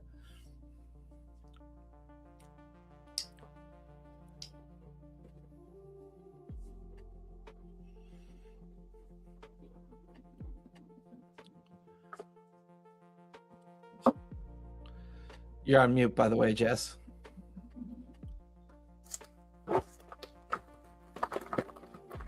All right, what am I rolling? Finesse 4. for hacking into the terminal. Okay, I'll use a hope for my hacker experience. Okay, that'll give you a bonus. 15 hope. Nice. Using both flower and lugnet as kind of a proxy to test your hack, you begin to hack into the cameras down the alleyways and streets that they're currently taking. A lot of the cameras down here are damaged. A lot of them don't function very well, but you begin to identify the ones that do work, so it allows you to communicate directly with both flower and lugnet, and you're kind of guiding them through the streets and alleys. Before long, lugnet and flower, you come out of the oily grime of the area that you were in, and now you're coming through a more busier section of the digital market, until at last you see like a chain link fence that kind of cordons off a large area of this one section of the digital market that you're in. You can see people like coming and going, and like they go in with nothing, and sometimes they come out with like a small metal case that says biohazard on it.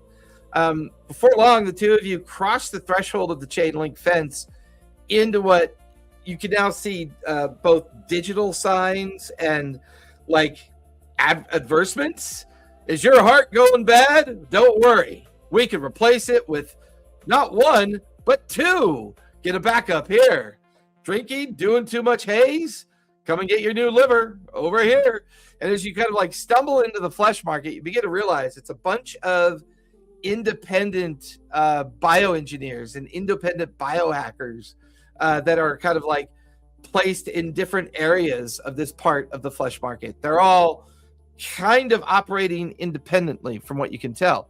However, there's one section of the flesh market with these huge, like, liquid-filled, 10-foot tall vessels with bodies floating in them. There's like smaller vessels with like actual functioning organs in them as well. You can also tell that there's at least a small handful of crud guards kind of wandering the place. They don't really take a particular interest in you because they don't really know who you are. So they just think that you're purveyors. You're people here looking to buy or score on some of the organ replacements or the cybernetics, depending on what you guys might be interested in. It feels like a kind of feels very much like an underground market of illicit organs at this point. You see this one individual. He's very tall, very thin. He's got strange kind of bird-like wings coming off of his back. He's got a strange kind of half mechanical, half bird-like featured face. And he seems to be working and dissecting on some kind of biomass or biomatter on a table nearby. A digital sign kind of rolls continuously across above the section that he's in. This begins to feel like the spot. Lugna, give me a I think this is going to be a knowledge check, if you would please, Lugnet.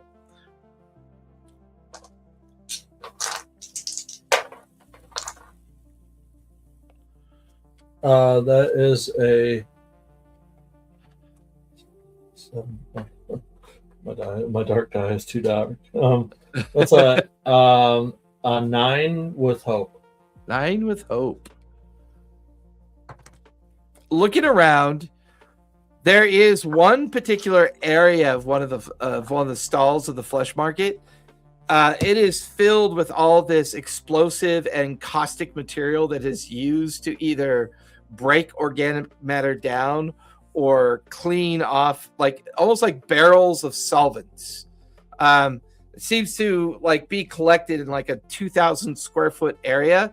You watch as one of the people come out of one of their markets and they come up, they exchange credits with somebody there.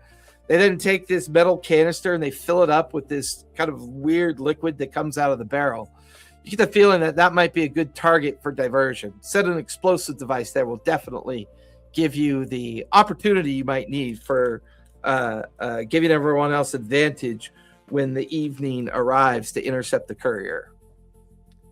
That sounds like a good idea. Do we happen to like get anything off of those three guys that I might be able to use? Like, you think maybe I could use one of those rocket boots? Absolutely. That the goblin had on?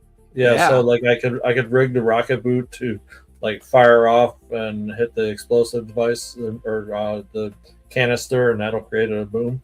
Yeah, absolutely. Give me a finesse. You'll have advantage because Flower's on lookout for you. Flower, give me a instinct, if you would please.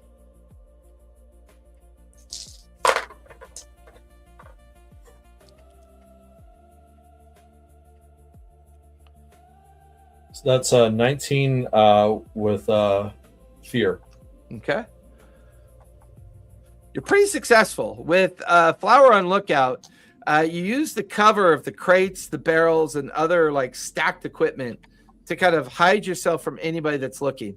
You make your way over to like the middle section of the barrels. You begin to pull out some wiring and remote tech that you have. You begin to wire it, and then you synchronize the remote with your wristband that you have, so that as long as you're not more than far away, you can press that button, and that'll cause the boot to explode, and then cause all the barrels to catch on fire at the same time. So you're able to pull that off. Flower, what'd you get for your instinct? 13 with hope. 13 with hope. Nice. While you're keeping a watch, Flower, to make sure that Lug can get to the barrels and get that trap set, you get the feeling that you found the precise location. You look up at one of the cameras, and the camera is kind of like has a little digital display up in the corner of it, and it's like blinking. It tells you it's active. So you kind of point towards an area of the flesh market. Jess, you've got a good camera feed on Flower right now. You watch as she points off to a different direction. You pan the camera to look in the direction that she's at. You can see this weird bioengineer working at a table, but the overall vision she gives you, or location that she points to, this feels pretty much exactly where the meeting is expected to take place. I want to look around. The chain link fence, that sort of seals off this area from. Yeah, it makes it so that only the alleys and the exposed streets that have access allow you in. You would have seen two signs, one that said razor wire and another one that said electrified fence. Okay, I want to cut a hole in one of the fences that's like sort of rum runner size. That's where I'll try to lead the mech down, like into an alley, to a fence where the rum runner can fit through, but he might have to get down and crawl through if you wanted to chase after him. Yeah, give me another finesse roll as you try to cut a hole in this electrified fence. Sure.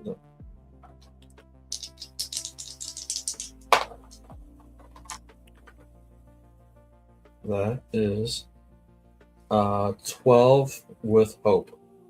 Nice. It's a bit of a struggle, but you pull out one of your laser cutters and you begin to kind of like cut around an edge to give yourself an escape area, or the necessary space that you need in the fence to pull off your plan. There's a bit of an arcing. You have to stop halfway through as two crud guards go walking by. You wait till they leave, and then you finish off the work. Do I get a hope point for that? Is that how that works? Or? Yeah, because you rolled with hope, so you gain a hope. Okay, cool. And you can only ever have a maximum of 6 hope. Right. The only way you can ever increase that maximum is if you level up. You can make a choice during your level up to potentially increase hope. You can. There's the level up system in Demiplane is actually pretty cool. You'll have fun with it. Okay, cool. Well, that's all I can think of to do here. Kozik, you and Jess are still at the hacker's terminal. Jess, you're going through all the images of the cameras that are functioning. Kozik, give me a instinct roll, if you would, please.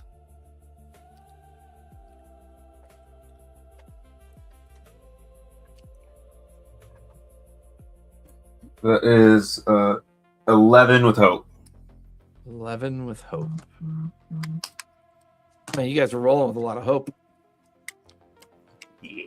As Jess is working away on the terminal, focusing on the cameras and the different feeds coming and going, you can hear him kind of talking to Lug, talking to Flower, kind of helping them kind of stay safe and hidden away from the other crud members that might be in that section. There's a glint of a shine out of the corner of your right eye. You glance over, perched up on an old kind of like section of wall, kind of attached to an old abandoned freight container. Its doors bent open. It's kind of buckled in up top. You see this mechanical creature. It's maybe 2 feet in length. It has 6 legs. There's these arcing antennas that kind of come up and over. Its whole face is a camera that's kind of whirring and making digital noises as it cycles in and out. It appears to be watching you and Jess hack the terminal. Hasn't noticed you notice it yet, but this device is maybe, I would call this thing not very close, but close.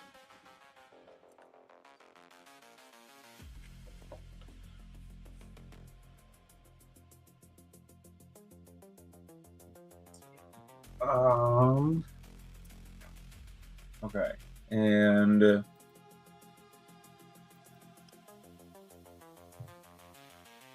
so it's that you said not very close. So I'm like, Yeah, it's close. And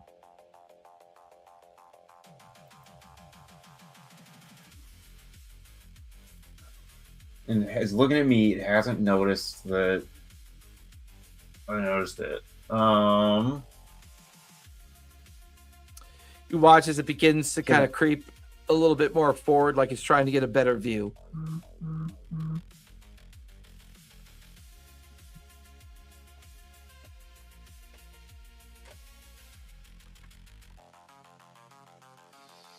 Can I? Oh.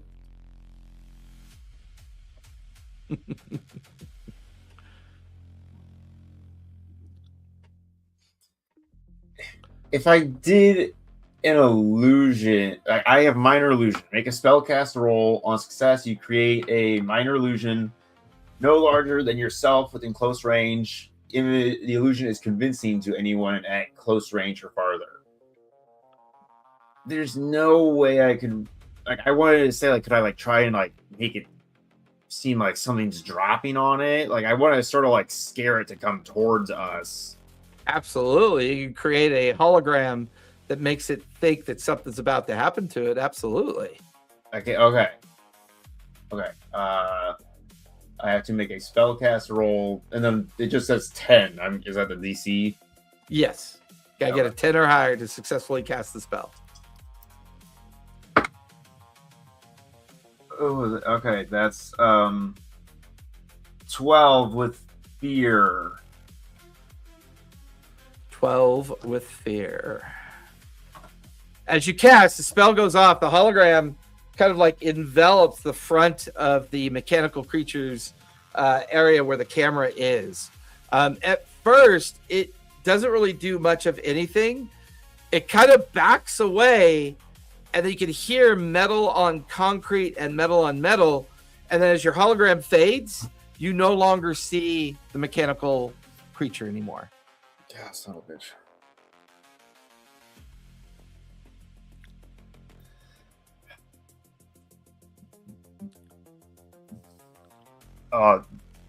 Jess, I think something was watching us. Yeah, I was No, something else. There was a little creepy crawly thing up in the vent, or not up wherever. I'll point at it and be like, it was up there. I could not get it. And as you describe it to Jess, Jess, give me a knowledge roll, if you would, please.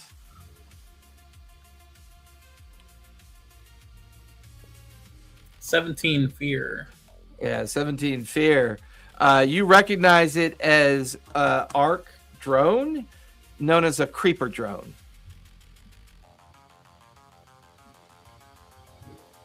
I'm not hacking that.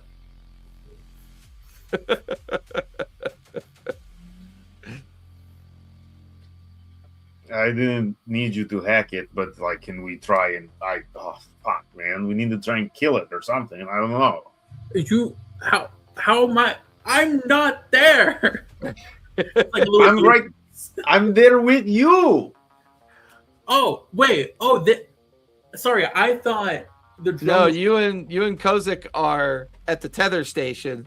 Flower and Lugnut went to the flesh market. Oh, okay. I just like tapped you on the shoulder, like, bro. There's a drone up there. Drones spying on us. Oh, okay. If it's right here, I mean, I don't know where it went now. It's moving. Look at my grapple and get up on top of the building to see if I see anything. Yeah, you grapple up there, pull yourself up, you get on top of the old dented and beat up metal container. You can see obvious like scratch and scuff marks. There was definitely a creeper drone up here. It looks like it kind of retreated back down the concrete pile and went further back into the digital market. Whatever Kozik did, it seems to have driven it off.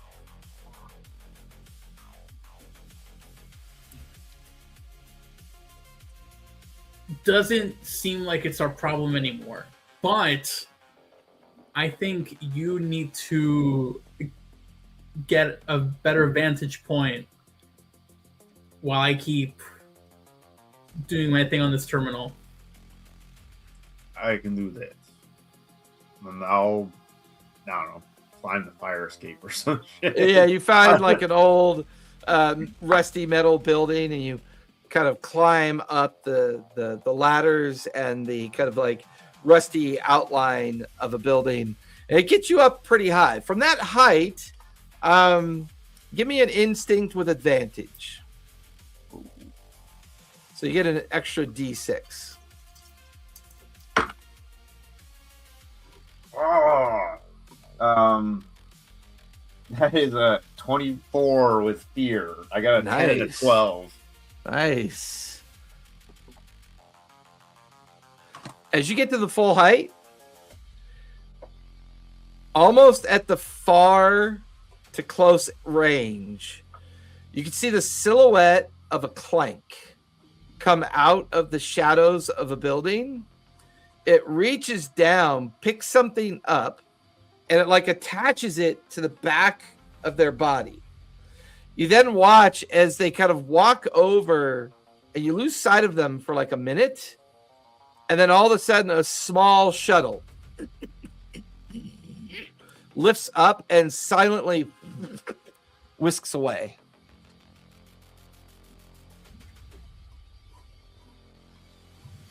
Walked out of a building, or walked out of shadows. There was something on the ground that it picked up, attached to its back.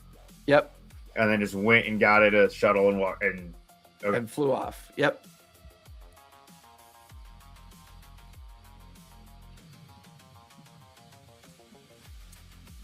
That's weird.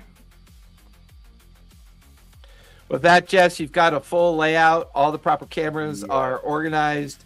The amount of time that Kozak gave you, you managed to get everything set up for tomorrow evening.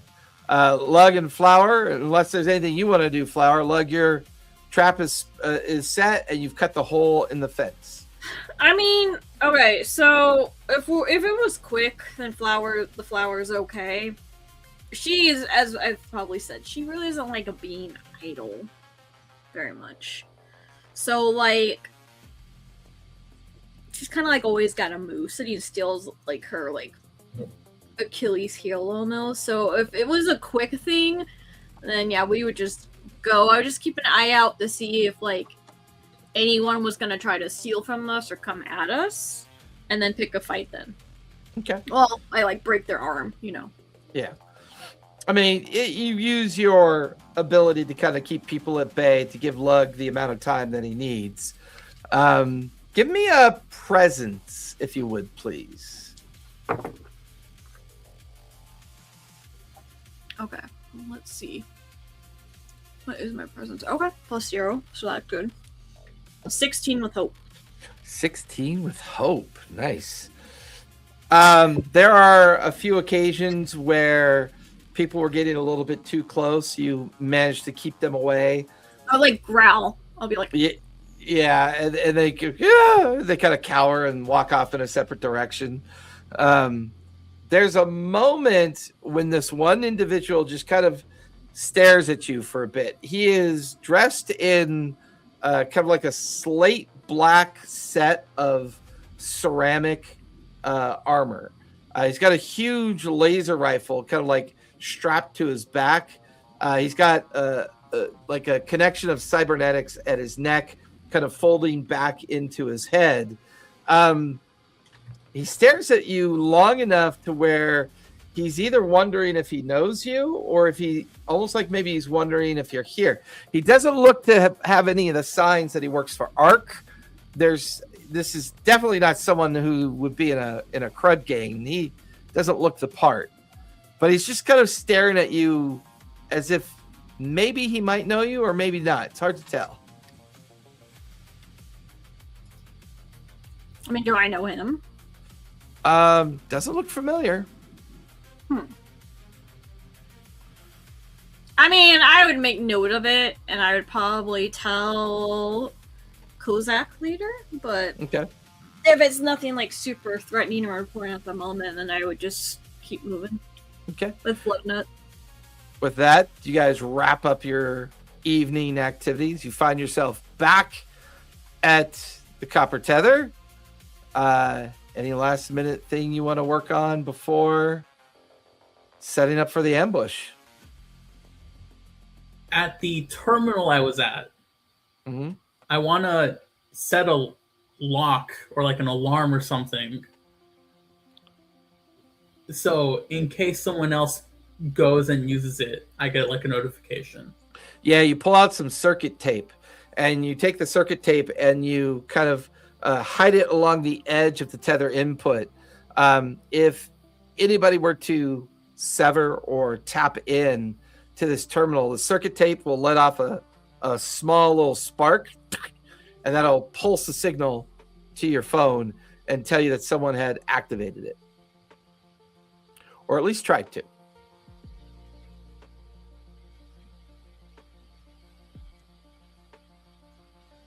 So with that, everyone can go ahead and click off a long rest. Where? Is it downtime? Is it? Yeah, it's downtime. It's Downtime, sorry. Downtime. There's like a long rest section, and then you have like 2 moves you can do. Oh, Oh. So like we're all stressed. Like I have a stress marker because of my fear in a fight.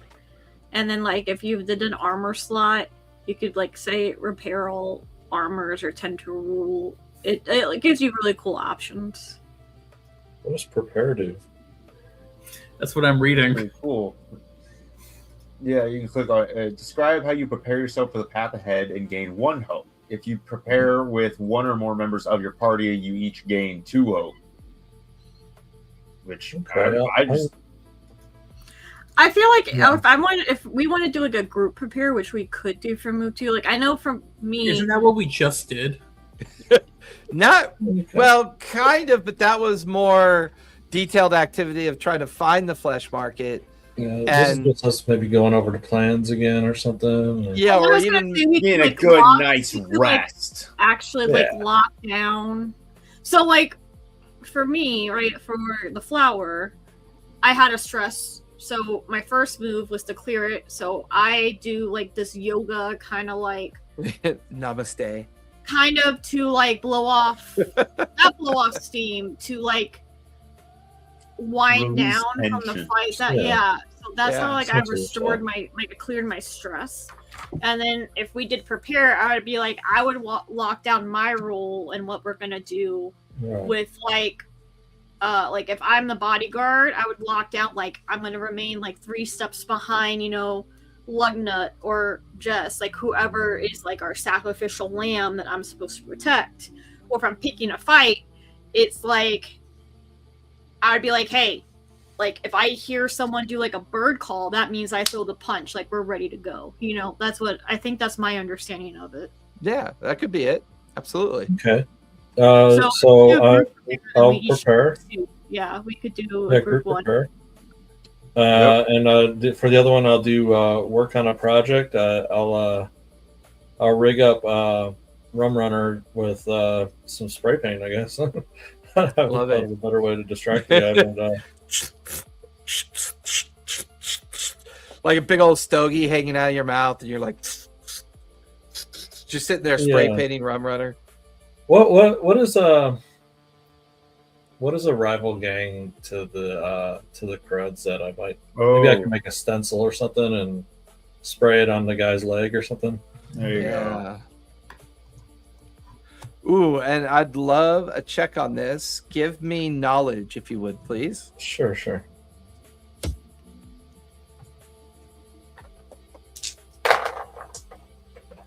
Oh, that's a 15 with hope. Nice. Gain a hope. And if you're max on your hope, Yeah. you can't really add any more. So, How about I use a hope to throw another 5 on there?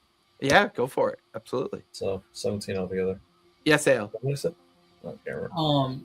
How many hope can we use at once? For like Depending on the situation, you can use as much hope that is available to you. So, like for example, you could spend a hope for an ability. You could spend a hope for one of your maybe your legacy ability. my Or example is if I were to hack something and use a hope for my experience, can I just use 4 hope to use the experience 4 times?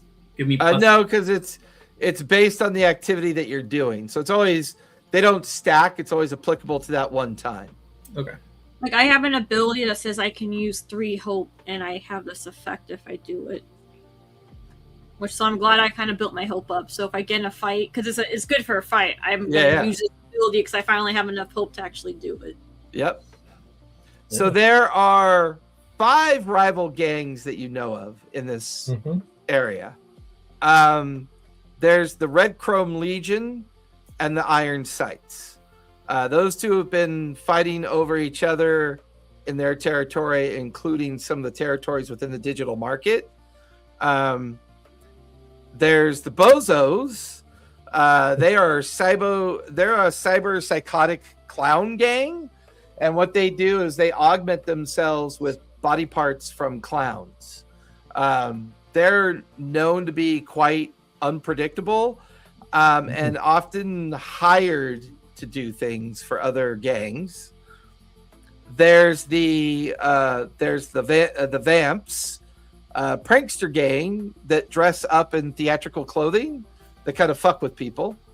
There's the Sinful Atoms, a gang known for operating out of the Boneyard and hosting rather interesting carnivals from time to time. They use the carnival as a cover to try to take new territory, rob from people, kidnap. They love extortion is their main gambit. They love to kidnap people and then extort money either out of the families or out of the corpos that they might belong to.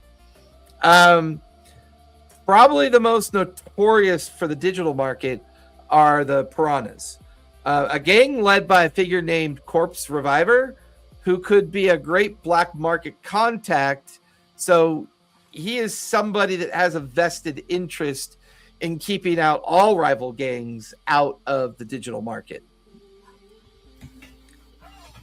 I would choose whoever has the easiest symbol to make a stencil out of, I guess. Definitely the Iron Sights. Right, like a crosshair or something. Yep. Okay, cool. I'll do them.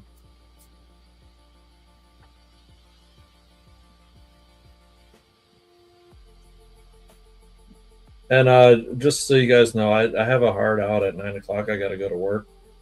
So if I just log out at 9 o'clock, We'll be done by then. You're good.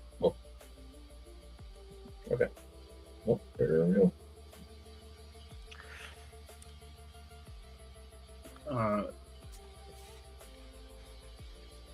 Yeah, I would prepare. Sort of go over my spot in the plan.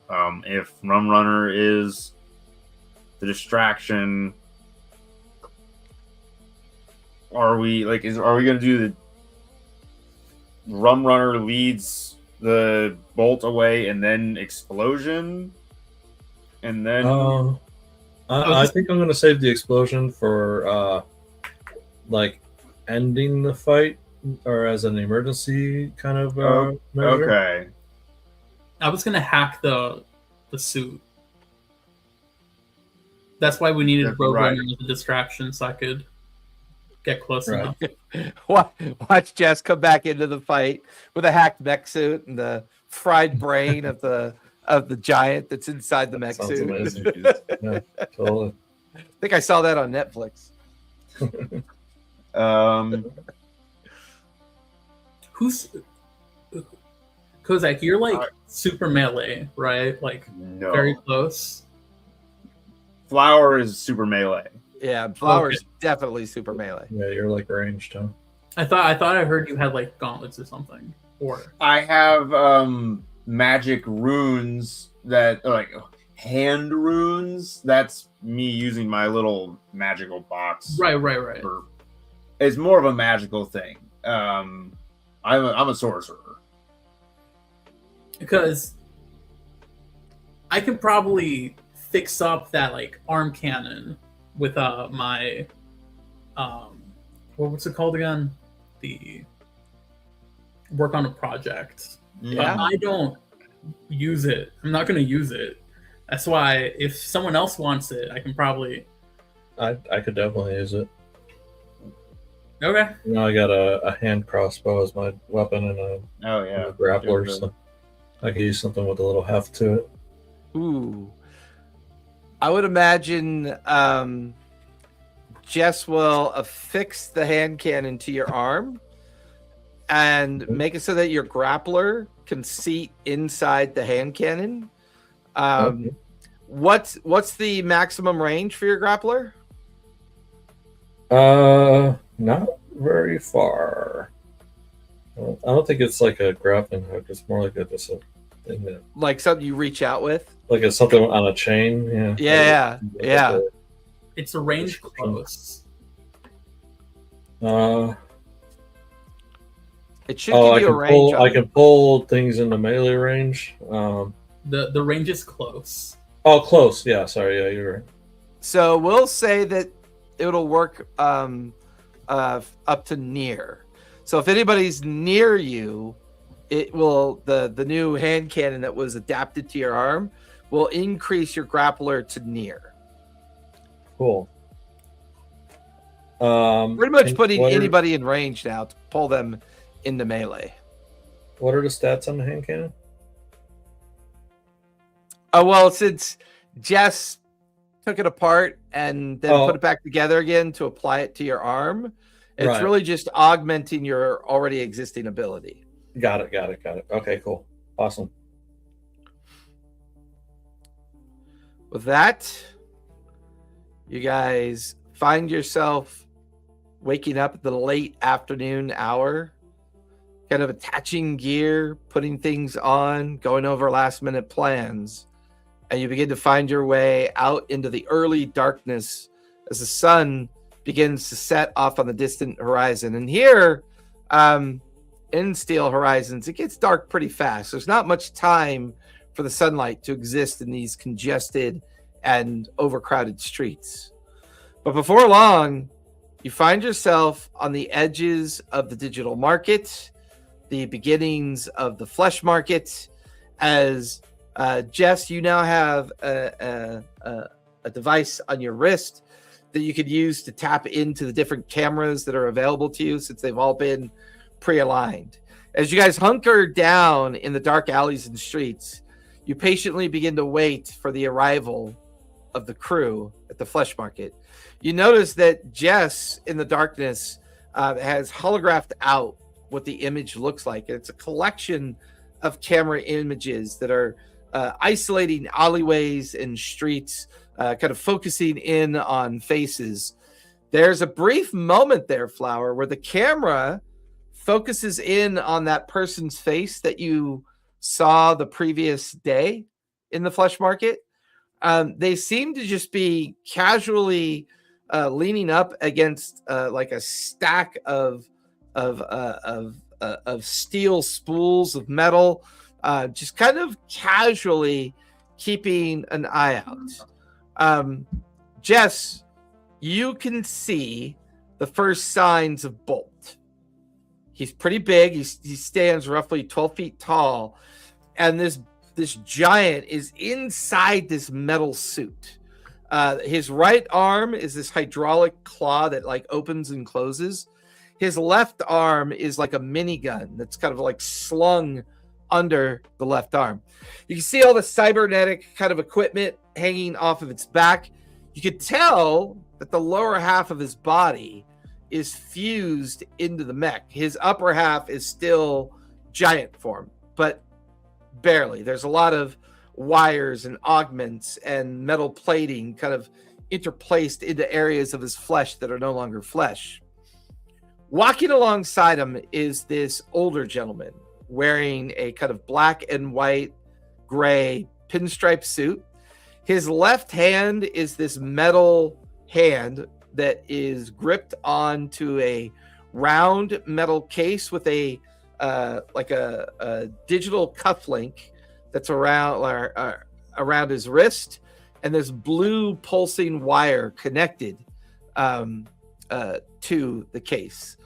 You can also see 5 additional Cred member gangs kind of escorting them. They're walking through the beginning areas of the alleys and streets that are leading them up to the direction where the harvester is, the weird cybernetic individual that was hacking away at body parts and working within the confines of the harvesting area of the flesh market. As you see his gauntlet that he's wearing with the blue kind of highlighted tether chain to it, to the container. Give me a knowledge check, if you would, please, Jess. And this is a non-fear, non-hope roll. This is a contest.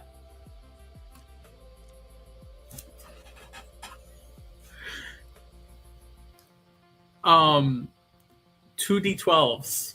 That is an extreme critical success. So, +2. yeah, so you get a hope back. You could clear stress if you have any stress. And I'm going to give you critical advantage, which means when you are making actions, you now have 2 advantage dice that you can freely use whenever you want to. You use them one at a time, but you have 2 that are available to you. This entourage that's making its way into the flesh market, the first thing you recognize is that the gauntlet that the corpo is wearing is a gauntlet of explosion. If anyone were to sever that blue electrical connection to the canister, it would be rather large and messy explosions. That adds a new layer to the challenge of getting the canister away. The giant inside the mech suit that is kind of lumbering alongside, you can easily see where the tether port is, and the cover for the tether port is currently connected to the giant's tether. So he's hacked into his suit, which means he's got to exert a lot of stress to keep that suit working. That may be an advantage to you as well. The case, though, is what really guides your focus. You stare at the case long and hard within the visual display. There are 3 markings on the case. One is biohazard, one is radiation, and the other one is a mark that you do not recognize. Whatever this guy is carrying is very dangerous, lethal.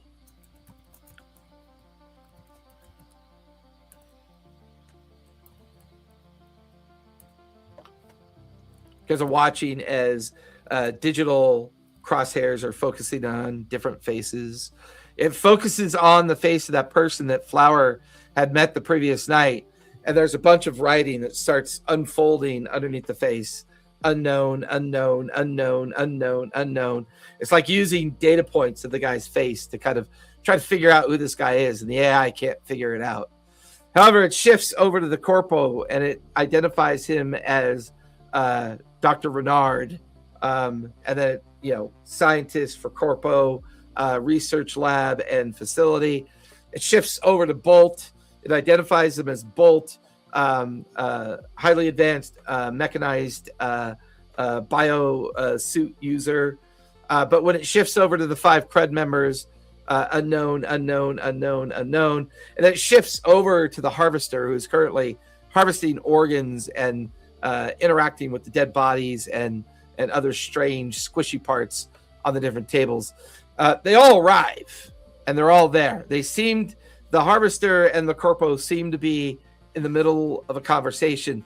You guys watch as Jess kind of like twists a digital dial on one of the cameras, and he flicks at one of the icons on the screen, and it zooms in. The AI can read the corpo's lips and begins to translate it into text that starts scrolling across the screen. And you just begin reading what scrolls. You have what I need. Good. How long is it going to take for you to do the modification? Good. Well, I've got what you asked for here. So let's get on with it. Definitely feels like there's some kind of exchange about to happen. Well, what would you guys like to do next?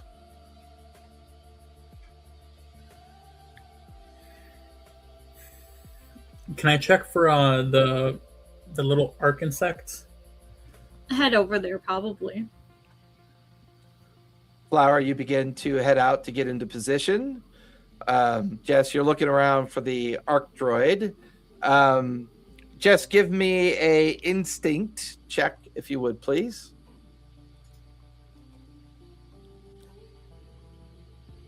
I will follow Flower.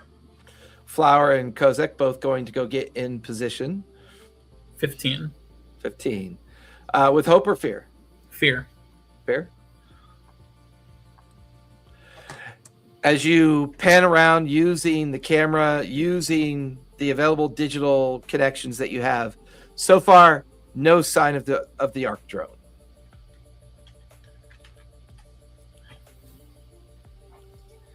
Lugnut, what are you doing? So I'm with Kazakh and Flower, and Okay. Rum Runner is at the hole in the fence. Okay. So that's where our positions are. Okay. So as each one of you get in your perspective positions, you're now close enough, and you begin to try to get into position. So Lugnut, give me finesse. Kozak, give me finesse, and Flower, give me finesse.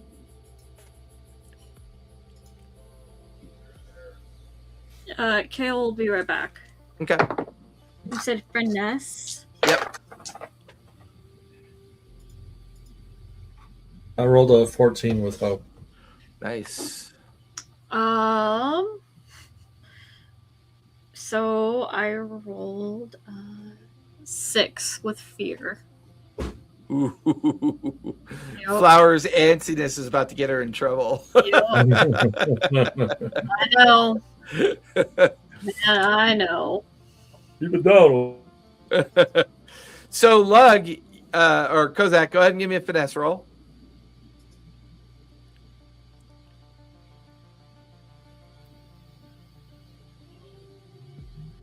He's muted. You're muted.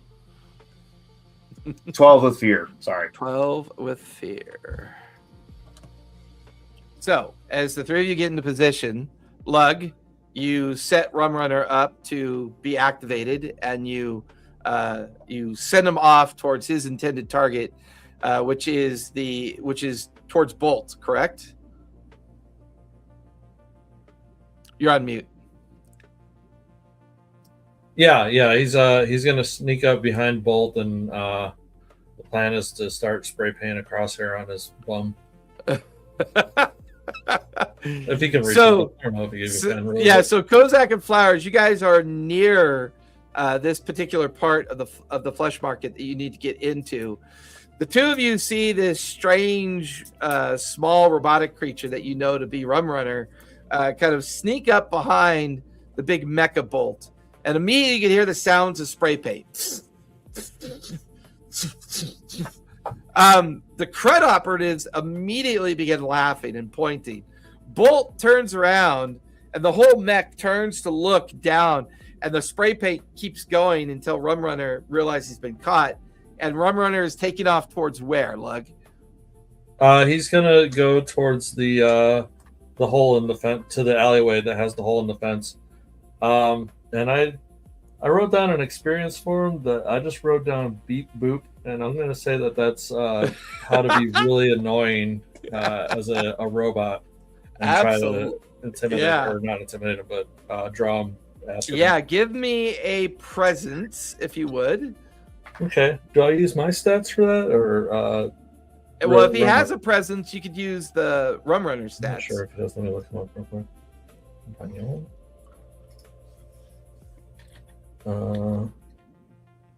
Yeah, I think he just uses my stats. Okay.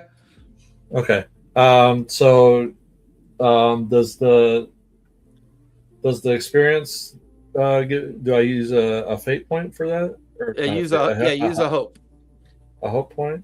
Yep. And does that And then give me you like add- an extra and then you D6? add the modifier for the experience. Okay. So what do I add? The experience gives Correct. me +2. Awesome. Yep. Okay. So my presence is -1, so I just have a +1. Okay. And I think can I use a hope to add a +6 or D6? I mean, Absolutely. I will do that. I want to make sure this works because I don't want my robot to die. Okay, that is a 15 plus 1, 16 plus 5. That's a 21 with hope. Nice. With your beep boop ability, the robot definitely convinces Bolt to chase after him. In fact, as Bolt turns and starts lumbering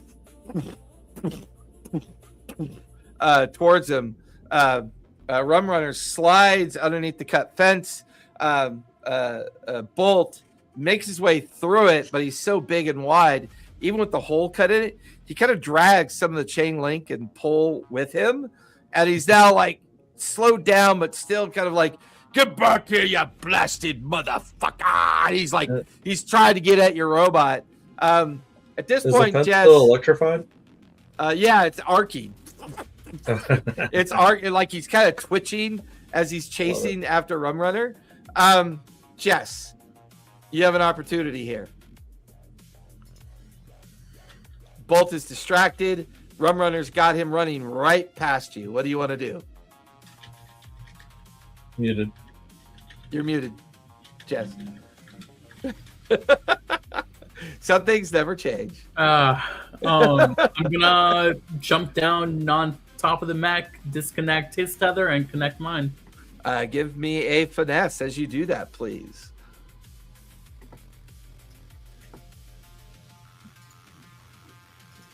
Can I use my go big or go home experience? Absolutely. What does that do? Describe it.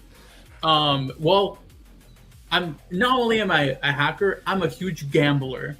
So I always want first place, regardless of what I have to do. So the stupider, the The more over the top, the more Yeah. big. The smaller the home, the bigger the big.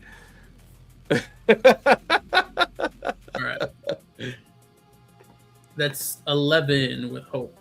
11 with hope. It's like as you jump on top of it, part of the electrical fence is still arcing up towards you. So it kind of like arcs into your tether as you jam it into the port. You'll take minor damage from jamming it into the port.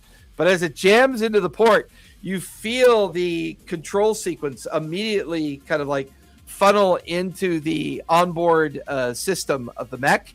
And you hear the giant just kind of go, no. He's like trying to reach up. He realizes you're on his back, but then suddenly his arms go limp. And you feel the mech just kind of like halt in place.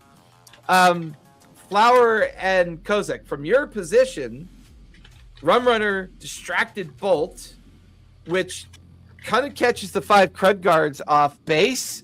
And they're like, hey, Bolt, where are you going? And they start chasing after Bolt, leaving the corporal guy alone with the harvester, with you and Flower still hidden away.